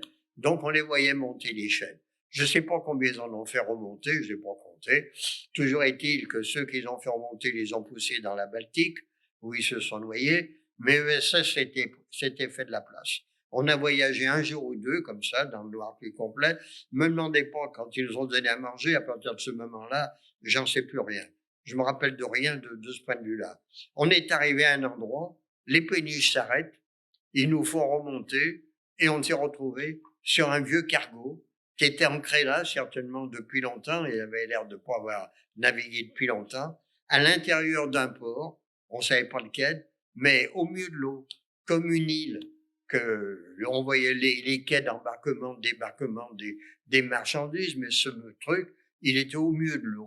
Je saurais plus tard qu'on était en rade de Flensbourg, en Allemagne du Nord. Mais à ce moment-là, je le savais pas. On s'est installé assis sur ce cargo, ils nous ont rien dit, on s'est assis. Alors le premier jour, deuxième jour, les SS se promenaient de long en large. Bon. Et puis le troisième jour, on regarde autour de nous, plus de SS. On était tout seuls sur ce cargo, on n'avait rien entendu de la nuit. On était tout seuls, qu'est-ce qu'on va devenir? Alors, je sais plus depuis quand ils nous avaient donné à manger ou pas, mais là, qu'est-ce qu'on va devenir? Où ils vont nous laisser avoir de faim, où ils ont miné ce cargo, ils vont nous faire sauter. On s'est fait un temps d'idées. Ce troisième jour s'est passé, et la nuit suivante, une nuit noire. Mais on entendait des pas qui allaient, qui venaient. On voyait, et puis quand le jour s'est levé, on a vu que c'était des hommes habillés en costume civil, qui allaient un bout à l'autre du cargo. Alors on les a suivis du regard comme ça, en se redressant comme on pouvait. Et puis qu'est-ce que je vois à l'un des bouts du cargo? Des bateaux, genre grosses barques, qui battaient pavillon de la Croix-Rouge. Il s'agit que ce jour-là, on était le 10 mai 45, c'est-à-dire 2 jours après la capitulation de l'Allemagne. C'est pour ça que les SS avaient disparu et que c'est la Croix-Rouge suédoise qui a appris qu'on était là, venait nous chercher. Donc on a traversé le bras de mer qui nous séparait de la Suède. On a débarqué à Malmö, dans le sud de la Suède. Là, ils nous ont fait déshabiller. Il y avait longtemps qu'ils avaient plus le temps de nous tondre, parce que régulièrement, ils nous tondaient de partout. Mais on était couverts de poux, de tout ce qu'on peut imaginer. Donc, ils nous ont fait déshabiller, brûler tout ce qu'on avait sur le dos, nous fait passer dans des étuves à haute température, des douches. Enfin, quand on a été à peu près propre, donner des vêtements civils propres et nouvelle sélection par les Suédois. Cette fois, les plus faibles les emmenaient en ambulance et ceux qui paraissaient moins faibles montaient dans un train qui était là sur le port. Je suis désigné dans cette dernière catégorie. Alors je me dirige vers le train, mais j'ai eu un gros problème en arrivant devant le wagon. Si dans une gare vous êtes sur le quai et avant que le train arrive, il y a une fosse devant vous. Et dans la fosse, quand le train arrive, il y a les roues et le bas de caisse du wagon. Mais à l'époque, ces vieux wagons de troisième classe, comme ils existaient dans toute l'Europe, ils étaient hauts. Déjà du quai, il fallait monter 3 marches en bois pour accéder à l'intérieur du wagon. Mais enfin, la première marche était à la hauteur du quai. Tandis que là, c'était les roues qui étaient à la hauteur de nos pieds. Et moi, quand j'ai vu cette première marche, j'ai bien levé la jambe, mais j'y suis jamais arrivé. Un infirmier qui était dans le wagon m'a vu, m'a mis dans un compartiment. Ce train est parti. On est arrivé dans un grand bâtiment blanc qui était une école qu'ils avaient transformé en hôpital de campagne. On y a retrouvé des lits individuels avec des draps blancs, ce qu'on n'avait pas vu depuis longtemps. Ils nous ont pesé. Je pesais 30 kilos. Je vous rappelle que 10 mois auparavant, j'en faisais 45. J'avais perdu un tiers de mon poids en 10 mois. Donc, on a été soigné 2 mois. On a pu envoyer des télégrammes à nos familles, si on en avait encore en France. Moi, j'avais ma grand-mère qui n'avait pas été arrêtée. Mais qu'était-elle devenue? J'en savais rien. Et si elle était encore en vie, est-ce qu'elle avait récupéré son appartement, qui, je savais, avait été payé par la milice? Alors, dans le doute, j'ai quand même envoyé un télégramme, mais je l'ai adressé à des amis à elle, qui habitaient Lyon, dont je me suis rappelé l'adresse, et qui ont pu lui transmettre. Effectivement, elle avait récupéré son appartement, donc elle a su très vite que j'étais en Suède. Donc, on a été soigné 10 mois. Moi, les 10 premiers jours de 2 mois, les 10 premiers jours, j'ai reçu des piqûres à la pliure du coude, comme ça à l'intérieur, 3, 4, 5 piqûres à chaque bras tous les jours pendant 10 jours. Et au bout de ces 10 jours, le médecin suédois qui parlait très bien le français m'a dit, on t'a fait des piqûres de camphre pour te soutenir le cœur. J'avais 16 ans et demi à ce moment-là. Il fallait me soutenir le cœur. Et il ajoute, je peux te dire aujourd'hui, t'es sauvé, quand tu es arrivé, je te donnais pas 24 heures. Bon, c'était une bonne nouvelle. Donc, on est resté 2 mois. Le 14 juillet, ils nous ont emmenés à Göteborg, un port à l'ouest de la Suède, où on a retrouvé d'autres escapés, d'autres camps qu'ils avaient soignés chez eux. Un paquebot était là. On est monté à bord du paquebot, qui, en faisant le tour des îles britanniques, parce que le Pas-de-Calais était miné, nous a débarqué à Cherbourg une semaine après, le 20 juillet. Et le 21, on a été à Paris, ils nous ont fait les papiers, donné un billet de train pour rentrer chez nous. Et le 22 juillet, j'étais de retour à Lyon, où j'ai retrouvé ma grand-mère. Évidemment, sa première question, est-ce que tu as des nouvelles de ton grand-père, son mari, de ta maman, sa fille? Je lui ai dit, grand-père, il rentrera pas. Je pouvais pas lui cacher qu'il était mort quelques heures après notre arrestation. Je lui ai dit, quant à maman, j'en sais pas plus que toi. C'était vrai dans l'absolu, mais sachant d'où je revenais, je savais, moi, que si 2 mois et demi après la capitulation, sans condition de l'Allemagne, elle n'avait pas donné signe de vie, c'est qu'elle était plus de ce monde. J'ai pas osé le dire à ma grand-mère tel que, qui l'a deviné tout de suite par la suite. Voilà ce que j'avais à vous dire. Je vous demande qu'une chose maintenant, c'est de ne pas applaudir. Je vous en remercie d'avance. Ce que je vous ai dit là, ça ne mérite pas d'applaudissements. Monsieur Bloch, merci beaucoup pour votre témoignage tellement important pour la transmission de la mémoire. Les petits collégiens qui nous accompagnent aujourd'hui ont préparé des questions. Et quelques étudiants aussi, si on a le temps, peut-être je leur donnerai la parole. Donc je vais leur demander de prendre la parole et puis vous posez toutes les questions que vous voulez, hein. Il n'y en a aucune qui peut paraître ridicule. Et même si j'ai déjà dit que vous vous rappelez plus, c'est pas grave.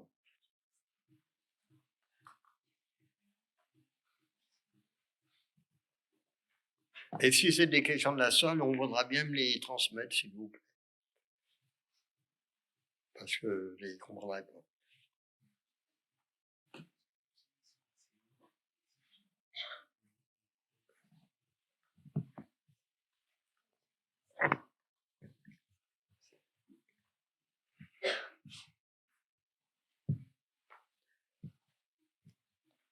Quelles ont été vos premières impressions lors de votre arrivée en camp et dans le camp?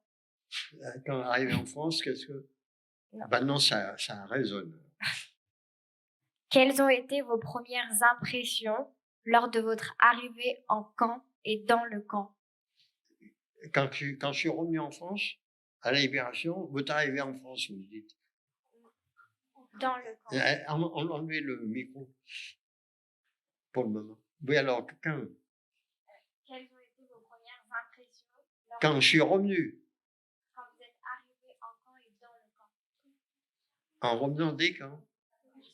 Parce que où je suis revenu, où c'est le jour où j'ai été arrêté.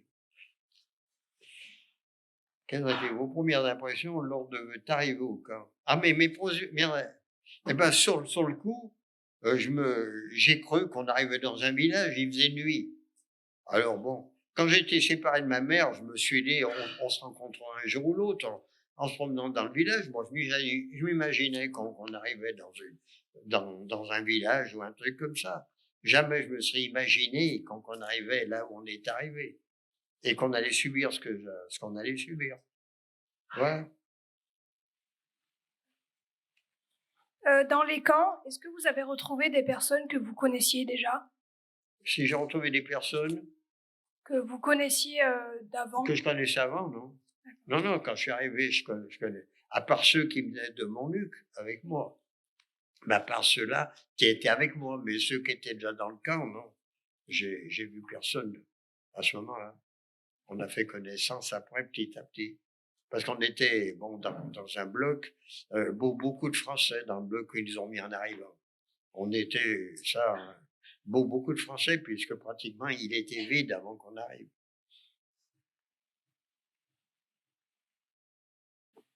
Avez-vous créé des liens avec d'autres déportés dans les camps? Est-ce que, Avez-vous créé des liens avec d'autres déportés dans les camps? est-ce que j'ai créé comme ça une amitié, c'est Oui. ça? On restait entre Français, entre francophones. Au contraire, par rapport aux autres, puisqu'il y avait toutes les nationalités, comme je vous ai dit, de la Grèce jusqu'à la Hollande, tout le monde était représenté. Chacun parlait sa langue. Ça pouvait même créer des incidents. Vous pensez à autre chose, mais vous fixez quelqu'un comme ça. Il se demande pourquoi vous le regardez comme ça. Ça faisait un malaise. Alors on se tenait autant que possible entre francophones, entre gens qui se comprenaient. Voilà. Les autres, on évitait. Bien sûr qu'on se croisait, on était ensemble, mais on évitait de se parler, de chercher à se faire comprendre de quoi que ce soit. Avez-vous été appelé à témoigner au procès de Klaus Barbie ou à d'autres procès? Et si oui, quel procès à quel procès avez-vous été appelé à témoigner? Est-ce que je n'arrive pas à comprendre. Désolé. Est-ce que vous avez été appelé à témoigner pour le procès de Klaus Barbie ou pour d'autres procès? Si je suis resté à témoigner. Oui, pour le procès de Klaus Barbie. Pour Témoigner à des procès. Ah, si j'ai assisté à des procès. À Lyon, il y a eu le procès Barbie. C'est ça que vous voulez parler. À l'époque, je travaillais. J'ai pas pu y aller. Il aurait fallu que je prenne des jours de vacances. Bon, j'aurais peut-être pu le faire.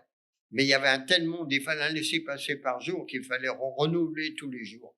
C'était pratiquement pas possible quand on travaillait. D'autre part, à Versailles, il y a eu le procès Touvier, le chef de la milice. Là, je vous en dis pas plus, c'est tout un roman. Alors, un jour, quand même, le président de l'association des rescapés de tous les camps me dit, j'ai un laissez-passer pour aller à ce procès, mais j'y vais pas cette semaine. Est-ce que ça t'intéresse? Je lui dis oui, je prends une semaine de congé. Je vais à Versailles, puisqu'il était jugé à Versailles. Bon, le premier jour, je trouve un hôtel, je prends le métro, etc. J'arrive à Versailles, j'assiste la journée au procès. Le soir, je rentre à l'hôtel, j'allume la télévision, grève de la RATP pour un temps qui n'est pas fixé. J'ai repris le TGV, je suis rentré. Ce qui fait que j'ai travaillé à l'époque. Je témoigne à ce que je fais aujourd'hui, je le fais depuis 1995. Hein, j'entame, comme je dis, ma 27e année. Bon, j'ai pris ma retraite fin mars 89. Mais au départ, je savais pas que ça existait, ça, de témoigner comme ça. Jusqu'au jour où le président de la Fédération des déportés me pose la question. En 95, j'avais pris ma retraite le 31 mars 89. Il me pose la question, est-ce que tu accepterais de témoigner? Je lui ai dit, pourquoi pas. Et ça a démarré comme ça. Bon, au début, je m'en suis vu. Parce que là, je vous ai débité tout ce que j'avais à vous dire. Parce que maintenant, je sais ce que je veux dire. Mais au départ, par quel bout il prend? Par quel bout me rappeler de ci, de ça, Ça a été un gros problème pour moi pendant un bon moment. Mais enfin, je l'ai fait. Et je continue à le faire tant que je pourrai, tant que mon âge le permettra.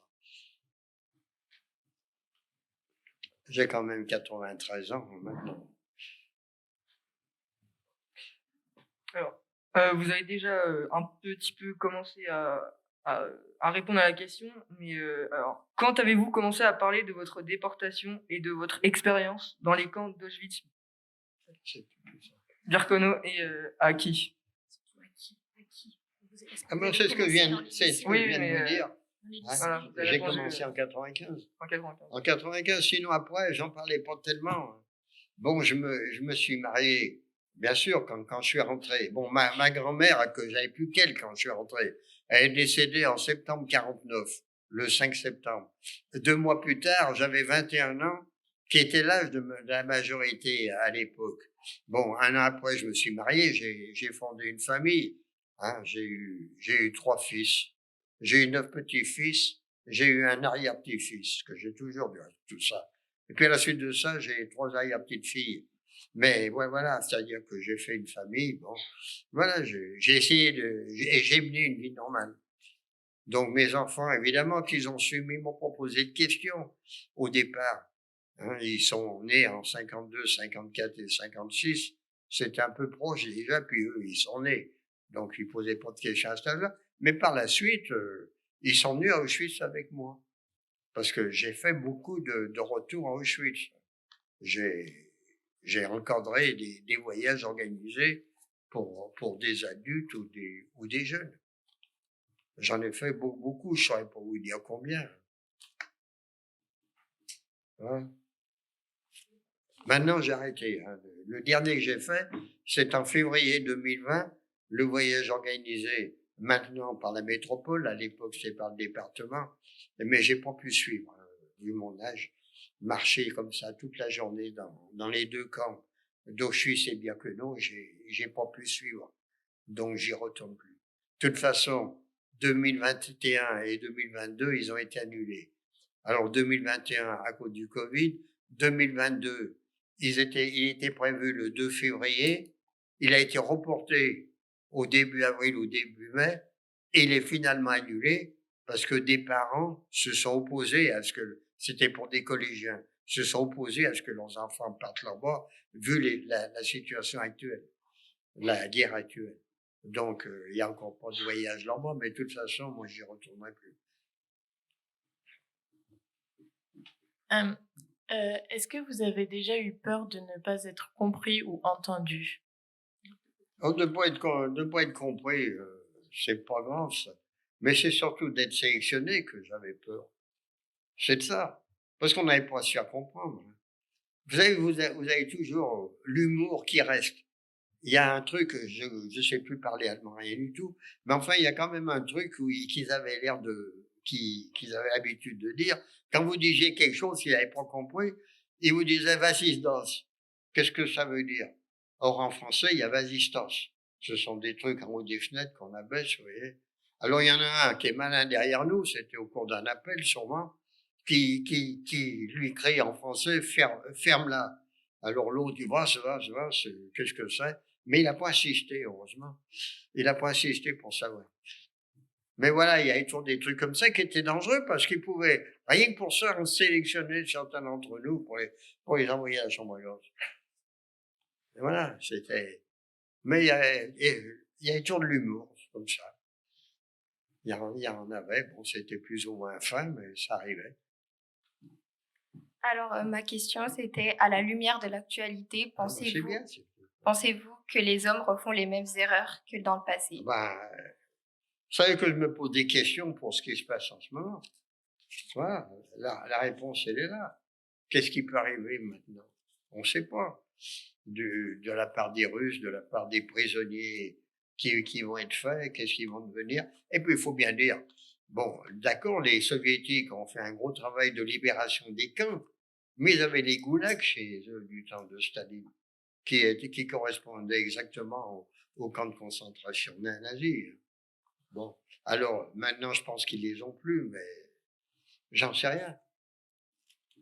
Voilà. Ça, je peux pas vous répondre à cette question. Je peux faire que comme vous des suppositions. J'espère que ça se refera plus parce que c'est pratiquement plus possible maintenant. Voilà. Il y a trop de communication, tout le monde sait tout maintenant. À l'époque, personne ne savait rien.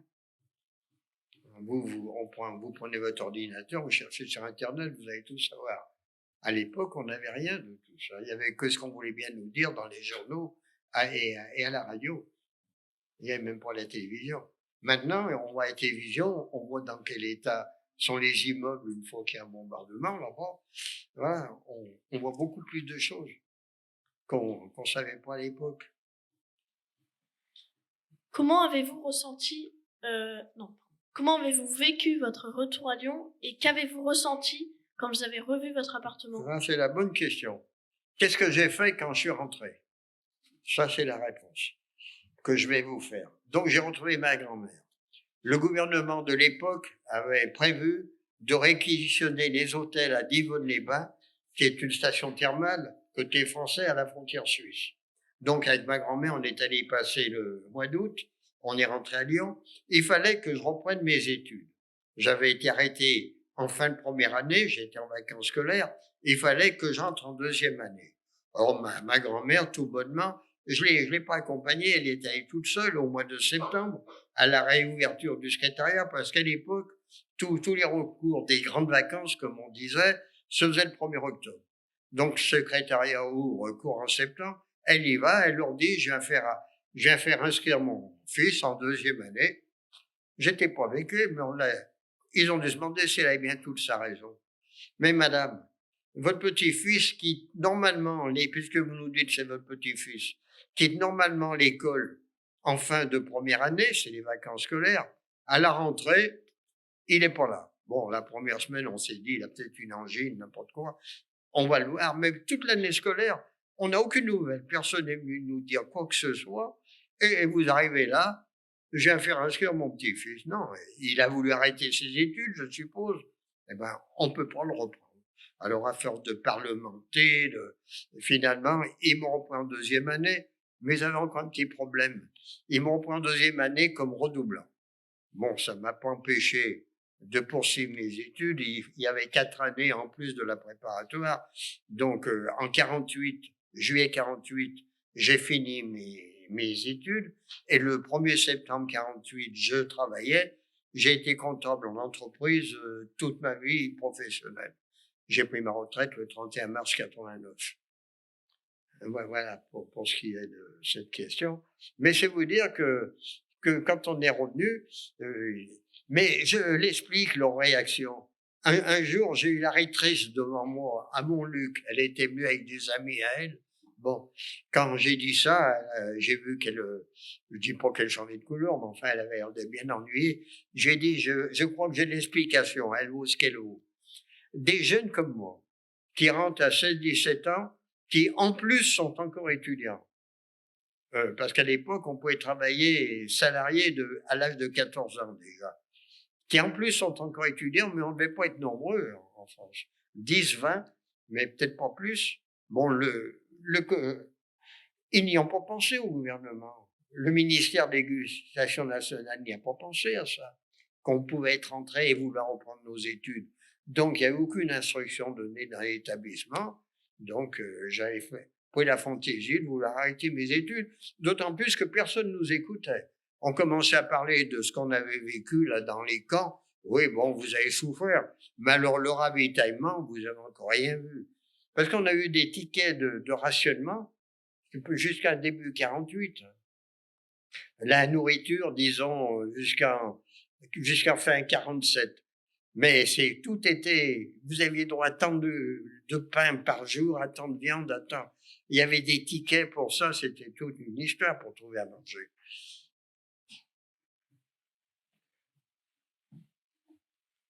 Vous avez accompagné des élèves à Auschwitz. Qu'avez-vous ressenti en retour sur ces lieux? Eh ben oui, j'ai raccompagné des élèves. D'abord, il fallait que je sois à la retraite déjà. Bon, déjà moi personnellement, j'y suis retourné avant. Je travaillais, j'avais pris 2-3 jours de congé.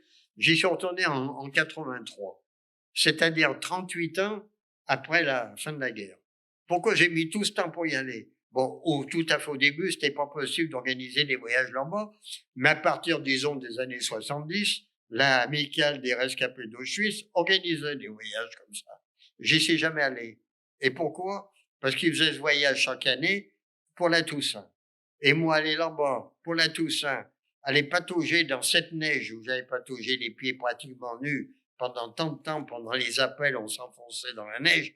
Non, c'était plus fort moi qu'aujourd'hui, j'ai horreur de la neige. Bon, je suis obligé de m'y habituer, mais j'aime pas du tout la neige. Jusqu'en 83, où ils l'ont organisé début avril. Alors, j'y suis retourné, mais en tant que participant. Voilà, j'ai écouté la guide à Auschwitz qui expliquait tout ça, et je me disais en moi-même, j'arrivais pas à réaliser que j'avais survécu là. Voilà, l'impression que ça m'a fait. Je disais, mais c'est pas possible, mais t'as été là, etc. Et puis après, à partir de 2002, alors là, j'ai accompagné des voyages. Déjà celui qui était organisé par le département, maintenant c'est la métropole, hein, mais qui était organisé par le département chaque année, au mois de janvier, donc pour patauger dans la neige et patauger, et puis plus beaucoup de voyages avec des adultes ou des... Voilà. J'en ai fait beaucoup, mais je sais pas combien. Je les ai pas comptés. Mais bien 3-4 par an. Maintenant, depuis février 2020, c'est fini. J'irai plus. Vous qui avez connu le manque, quel regard portez-vous sur notre société de surconsommation? Oh, ben, ma foi, c'est la vie actuelle. On peut pas non plus se rattacher toujours à l'époque. Bon, c'est la vie actuelle. Chacun mène la vie qu'il veut et c'est normal et c'est tant mieux. Mais bon, je fais pas de rapport entre les deux, si vous voulez. Bon, ça fait déjà un moment hein, que c'est fini tout ça. Ça fait près de 80 ans que ça s'est terminé. Ça s'est terminé en Europe en mai 45. Mais la guerre était pas finie en mai 45 quand les Allemands ont capitulé. Il y avait encore la guerre en Asie qui a duré jusqu'en août 45. Et les deux bombes atomiques y ont mis fin. C'est malheureux à dire, mais c'est comme ça que la guerre s'est complètement finie, cette deuxième guerre mondiale.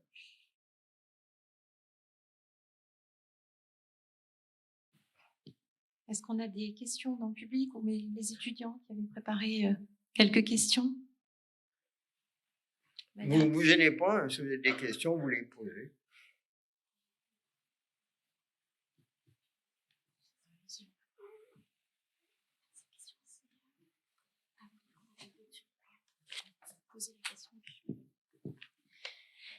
Est-ce que en rentrant, puisque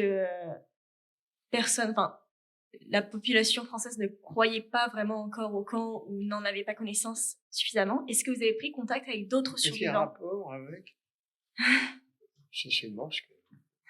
Est-ce qu'une fois rentré, vous avez pris contact avec d'autres survivants des camps?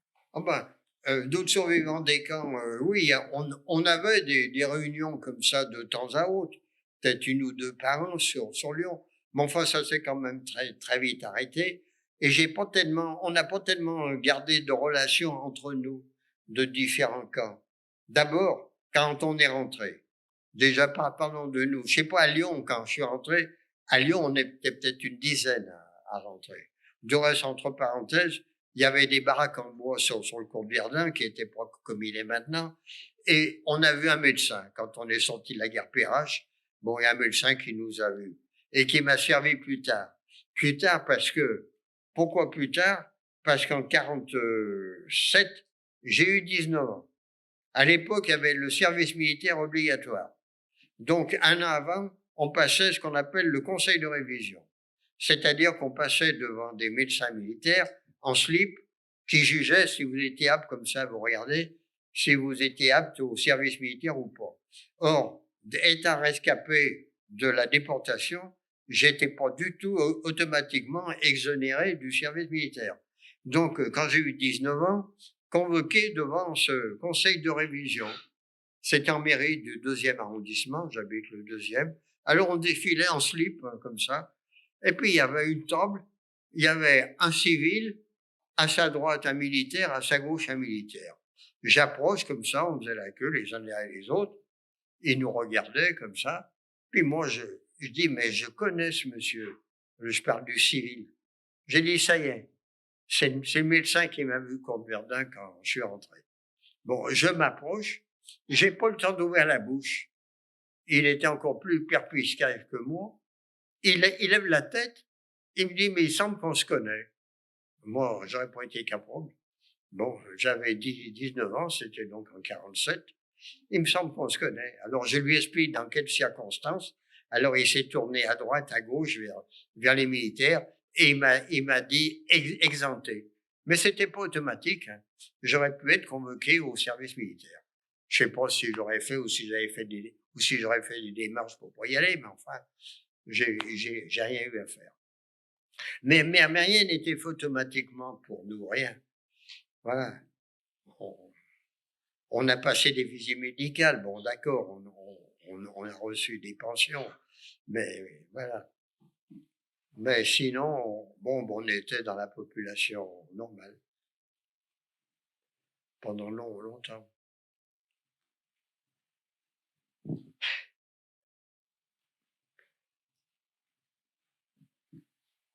Est-ce que vous aviez la connaissance de réseaux de passeurs pour la Suisse, par exemple, ou des pays neutres? Si j'ai eu connaissance de réseaux de passeurs. Pour passer en Suisse, par exemple. Si vous aviez connaissance de réseaux pour passer en Suisse, par exemple. Oh non, nous non. Il avait été question, à un moment donné, d'aller en Algérie. Mais pour trouver le moyen, c'était trop compliqué. Il fallait avoir un répondant. Bon, non, c'était pas possible. Mais individuellement, comme ça, mais on n'a eu personne. On n'a eu aucun contact pour ça. De toute façon, on a très vite renoncé à quoi que ce soit, de quitter la métropole. C'était pratiquement impossible. Il y en a qui y sont arrivés, bien sûr. Et du reste, ce qui m'a toujours étonné, il y a beaucoup de résistants qui ont rejoint Londres en passant par l'Espagne. Que l'Espagne était dirigée par Franco, qui était un dictateur aussi, et qui les a laissés passer. Parce qu'il aurait pu les arrêter et les rendre aux nazis. Non, il y en a qui ont quitté la France en passant par l'Espagne et qui sont retrouvés à Londres ou après à Alger.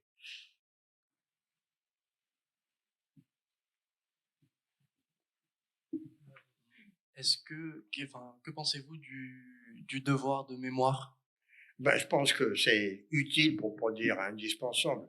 Vous savez que je vois des gens, ils étaient pas nés comme vous, hein. La Deuxième Guerre mondiale, ils étudient pas ça spécialement. Pas plus que moi. J'ai étudié la guerre de 14-18 quand j'étais jeune. Les anciens combattants de 14-18 nous racontaient ce qu'ils avaient fait ou pas fait. On écoutait ça poliment, mais ça n'allait pas plus loin. Hein. Mais c'était pas non plus de la même, ce qu'ils avaient connu dans les tranchées, tout ça. Il y en a certains qui sont rentrés, qui ont été mutilés de la guerre, ça c'est sûr. Hein. De 14-18, il y en a eu beaucoup. Et de 39-45 aussi, bien sûr. Mais voilà. Mais là, c'est vraiment spécifique, ces déportations. Parce qu'il y a eu les Juifs, mais il y en a eu beaucoup d'autres. Les communistes, les francs-maçons, ouais.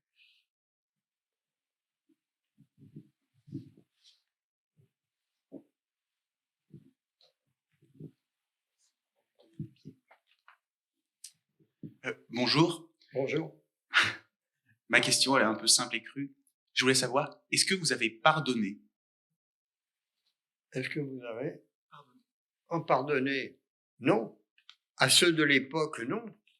Maintenant, si vous me posez la question aux Allemands actuels, alors je vais vous dire, à Montluc, j'ai eu l'occasion par 2 fois de recevoir des collégiens allemands qui venaient d'Allemagne avec leurs professeurs qui visitaient Montluc et puis ils m'avaient demandé de venir témoigner. Donc je leur ai dit ce que je vous ai dit. Le professeur, il traduisait au fur et à mesure. Il y a des jeunes filles parmi les étudiantes là, qui pleuraient presque. Hein.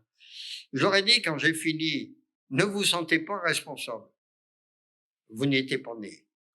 Vos parents n'étaient pas nés. Vos grands-parents, ça dépendait à quelle période c'était, hein, s'il y a 30 ans ou pas, s'il y a 20 ans ou pas que j'ai témoigné. Mais après, j'aurais dit, vos grands-parents, peut-être qu'il y a eu un SS dans votre famille, mais vous n'y pouvez rien. Vous n'étiez pas nés. Ce que vous avez le devoir de faire maintenant, c'est faire attention à ce que chez vous, il n'y ait pas de nouveau un truc comme ça qui se propage, comme chez nous, comme partout. Voilà, parce que l'antisémitisme est en train de renaître en France. Moi, franchement, personnellement, je l'ai jamais ressenti. Mais enfin, j'en entends beaucoup parler. Voilà.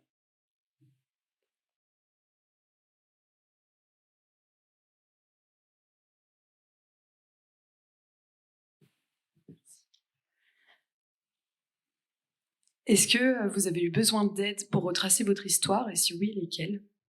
Est-ce que vous avez besoin d'aide pour retracer votre histoire? Pour me reconstruire, c'est ça? Quand je suis rentré, bon, il y avait pas comme maintenant, dès qu'il y a un chien écrasé dans un village, il y a vite un truc pour remettre les gens d'aplomb. À l'époque, ça n'existait pas, ça. On débrouillait tout seul. Bon, je suis rentré. Je peux dire que jusqu'à la fin de l'année 45 au moins, j'ai fait des cauchemars. Je dormais la nuit et je me voyais là-bas.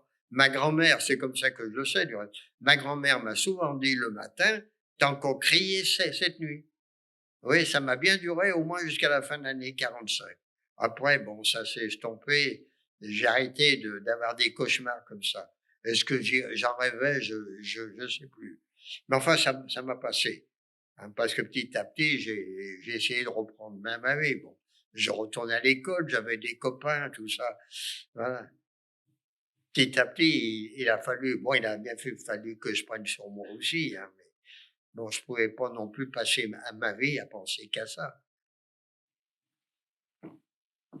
Vous avez commencé vos témoignages. Est-ce que vous avez été aidé par quelqu'un, des historiens, ou vous avez vraiment fait ça spontanément?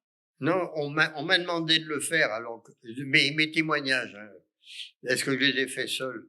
Quand ce président d'association de tous les déportés hein, m'a posé la question, est-ce que tu accepterais de témoigner? Je lui ai dit oui, mais il a fallu que je me monte un plan. Non, personne m'a aidé. Hein, j'ai pris des papiers, j'ai écrit, et puis quand je témoignais les premiers temps, je triais dans mes papiers pour rien oublier. Ça faisait pas, à mon sens, ça faisait pas très sérieux. Mais petit à petit, bon, ben, j'ai réussi à faire ce que je vous ai fait aujourd'hui. J'en ai fait tellement que je sais plus combien j'en ai fait. Je me rappelle, pour rire un peu, un jour, il y a une professeure comme ça de collège qui me dit, à la fin, elle me dit, vous en avez pas assez de toujours répéter la même chose. Alors, je l'ai regardé, je lui ai dit, vous, qu'est-ce que vous faites? Alors, voilà. Elle m'a dit, ah ben, c'est vrai. Voilà, bon. Bonjour. Alors, moi, j'aurais une petite question. C'est quel a été votre rapport à la religion suite à cette expérience? Non, mon rapport à la religion, c'est ça. J'ai aucun rapport. C'est toute la réponse que je peux vous faire. Je sais pas du tout, je crois en rien et voilà.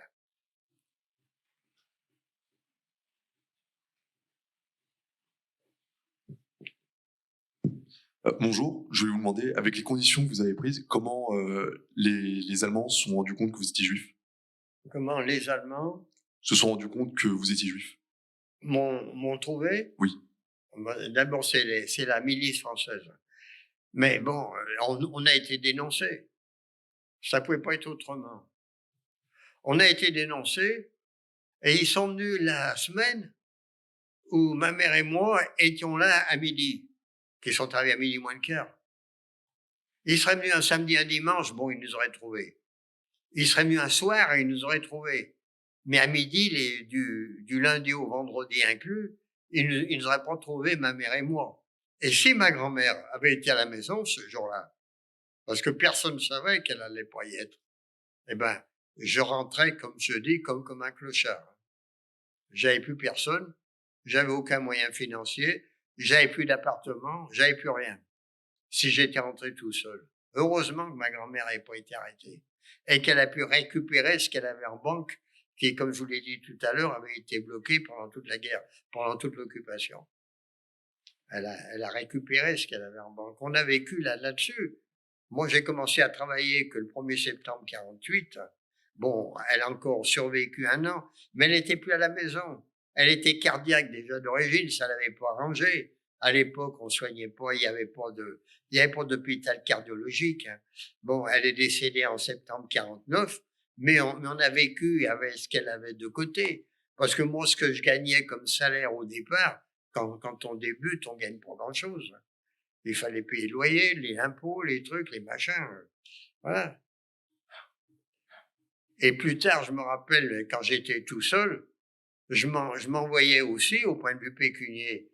Et j'avais eu mes impôts à payer. La taxe d'habitation, la taxe foncière. À l'époque, on pouvait payer en espèces. Et moi, dans ma tête, pendant toute l'année, je mettais de côté les pièces de 1 franc et 2 francs à l'époque. C'était des francs anciens, comme on dit. Et je les mettais de côté. Et le jour de payer mes impôts, là, j'étais un peu gamin déjà à l'époque. J'y suis allé à la perception parce qu'on allait payer en espèces à la perception qui était à côté de où était la Gestapo avant. Bon, j'y suis allé un samedi sur le coup de 11h30. J'avais fait des rouleaux de pièces avec du papier journal et je leur avais posé devant eux. C'était le dernier jour. Hein. Après, on recevait une amende supplémentaire. J'arrive, c'était un samedi. Ils finissaient à midi, ils travaillaient pas l'après-midi. Oh là, mais vous vous rendez compte? Eh ben, je dis oui, mais c'est le dernier jour. Alors, ils sont tous mis à compter mes pièces. Voilà, une gaminerie. Mais je m'envoyais déjà, même tout seul, payer le loyer, l'électricité, le gaz. Une fois que j'étais tout seul, ça n'a pas été facile non plus. Les premiers salaires que j'ai reçus, c'était pas mirobolant. Il fallait que je me nourrisse. Voilà, je me déplaçais qu'à vélo, hein. Je prenais ni le tram ni rien du tout. Excusez-moi, quelle était votre vision de l'avenir pendant les camps? Est-ce que vous aviez de l'espoir? Là, ça a tout résonné. C'est si. Lorsque vous étiez dans les camps, vous aviez l'espoir que vous arriveriez à sortir? Moi, on n'avait qu'une chose qui pouvait nous permettre de survivre déjà. Entre nous, déjà, bon, on essayait, on parlait, mais on avait tous le même esprit. Moi, il n'y a qu'une chose qui m'a sauvé à mon point de vue, c'est de me dire, tu rentreras, il y a pas de raison que, alors que j'aurais pu être sélectionné pour la chambre à garde à tout moment, je m'affaiblissais comme tout le monde, puisque passer de 45 à 30 kilos en 10 mois, il faut le faire. Bon, le travail qu'on faisait, tout ça, bon, ben, la seule chose, je dis, qu'on pouvait faire, c'était de garder le moral. Celui qui se laissait aller, qui disait, bon, je suis foutu, c'était terminé. C'était terminé. Et puis un petit peu d'entraide. J'ai un exemple. On avait un parmi nous, je me rappelle toujours, c'était un Rouquin, un Français, qui était arrivé en même temps que moi. Il avait des lunettes qu'on lui a pris à l'arrivée. Alors moi, il faisait des crises d'épilepsie. Donc l'épilepsie, c'est une maladie. Bon, il faut déjà beaucoup de médicaments. C'est un peu ce que je disais tout à l'heure. Mais alors, il nous regardait tout d'un coup fixement, appuyé sur sa pelle, par exemple, si on était sur le chantier, et on savait qu'il allait tomber en arrière. Alors on se mettait 2-3 derrière lui pour le poser tranquillement par terre, mais il fallait pas qu'un SS ou un capot nous voie. Alors on le posait, puis arrivé par terre, il faisait des gestes comme ça, et puis il se relevait et il se rappelait plus de rien. Voilà, c'est ça l'épilepsie. Et puis un matin, on l'a trouvé sur sa paillasse, il était mort dans la nuit. C'est ce que j'expliquais un peu pour ceux qui avaient une maladie qui nécessitait de nombreux médicaments. C'est un cancer. Voilà, mais c'était une sorte de, quand même, entre nous, de soutien entre nous. On voulait pas qu'il tombe directement par terre, comme ça, alors on l'a posé par terre.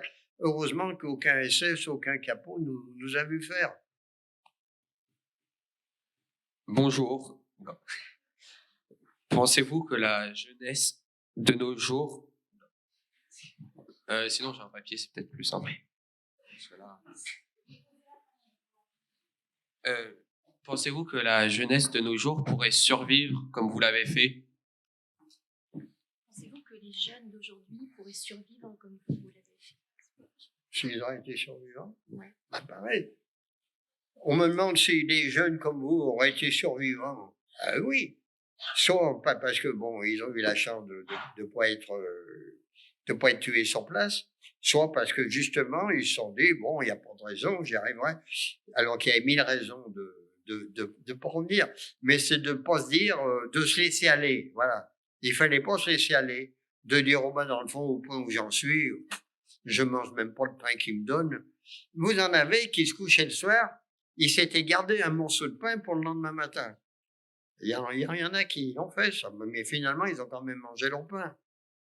Mais quand le voisin, qui n'était pas forcément de la même nationalité, ne savait pas qu'il avait un morceau de pain sous sa paillasse et n'allait pas pendant la nuit doucement lui faucher son pain.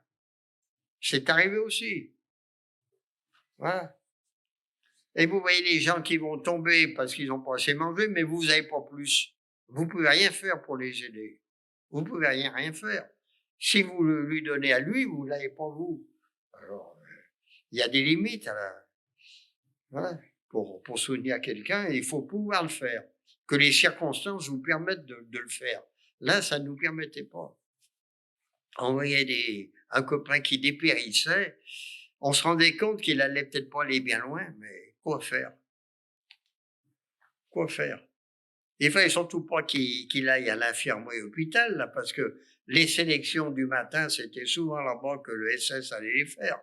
Mais quand on avait des morts qui tombaient dans le camp d'Auschwitz même, le camp numéro 1, alors que les fours crématoires étaient à Birkenau à 3 kilomètres, ils ramassaient pas un ou deux cadavres tous les jours. On les mettait contre un mur, comme des bûches sur un bûcher.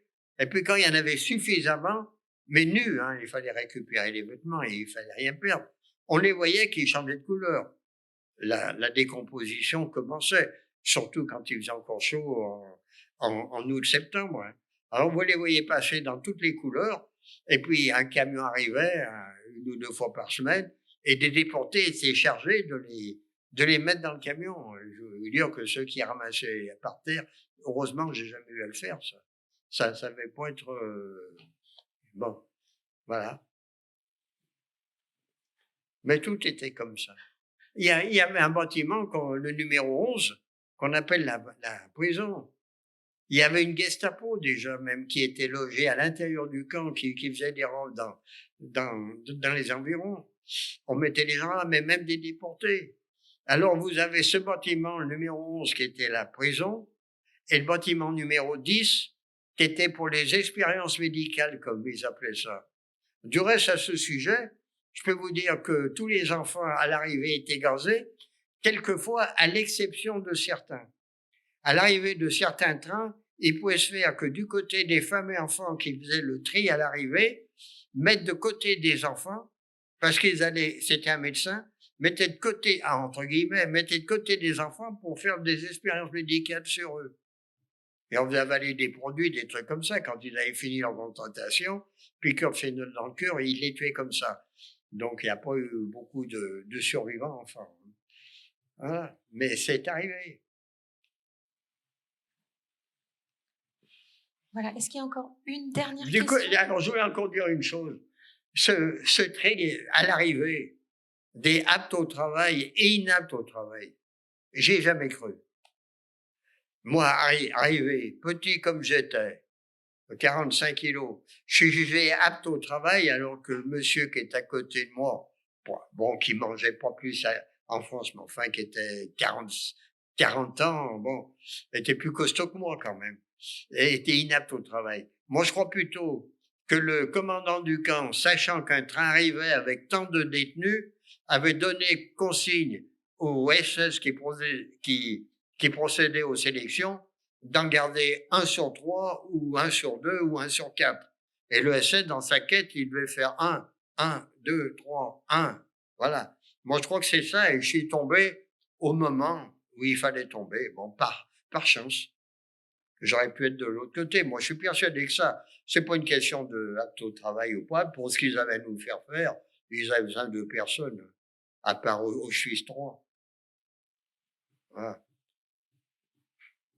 Bien, bon, on va peut-être s'arrêter là, du coup, parce qu'au niveau du timing, on va dépasser largement, sauf s'il y a vraiment une question. Oui, alors allez-y. Je voulais savoir, est-ce qu'à la sortie des camps, le fait d'avoir votre tatouage, c'est quelque chose qui vous a fait souffrir? J'en ai souffert. Est-ce qu'en revenant, le fait d'avoir le tatouage sur le bras, c'est quelque chose qui vous a fait souffrir? Si j'avais mon numéro? Non, oui, le fait d'avoir votre numéro. Oh, mais je l'ai toujours, non, moi, il m'a jamais gêné. Non, il m'a jamais gêné, j'ai ce numéro.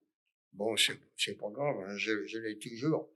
Je l'ai pas fait faire, mais je le sens pas. Je me rappelle pas, sauf quand je vous parle. Et l'été, quand j'ai une chemisette, ça m'est arrivé. À l'époque, quand les métros avaient les sièges face à face. Ils les ont refaits après comme ça. Mais l'été, qu'il y ait quelqu'un, ça m'est arrivé 2 fois. Quelqu'un en face de moi, j'étais les bras croisés avec une chemisette. Qu'est-ce que c'est que ça? Ben, je lui disais, c'est un numéro qu'on m'a tatoué à Auschwitz, et puis c'était tout. Hein? Ce n'est pas qu'à l'époque, c'était pas encore la mode des tatouages. Aujourd'hui, les gens ne proposeraient plus de questions. Mais à l'époque, c'était exceptionnel de voir un tatouage. Bien. Donc, on va s'arrêter là. Selon la volonté de Monsieur Bloch, je vais vous demander donc de ne pas applaudir. Par contre, je pense qu'on peut lui dire un grand merci pour son témoignage. Voilà, et puis le fait qu'il soit venu jusqu'à nous. Donc, merci beaucoup, monsieur. Je vous remercie de votre grande attention. Et je vous remercie encore. Et bonne continuation dans vos études pour ceux qui sont étudiants ou collégiens.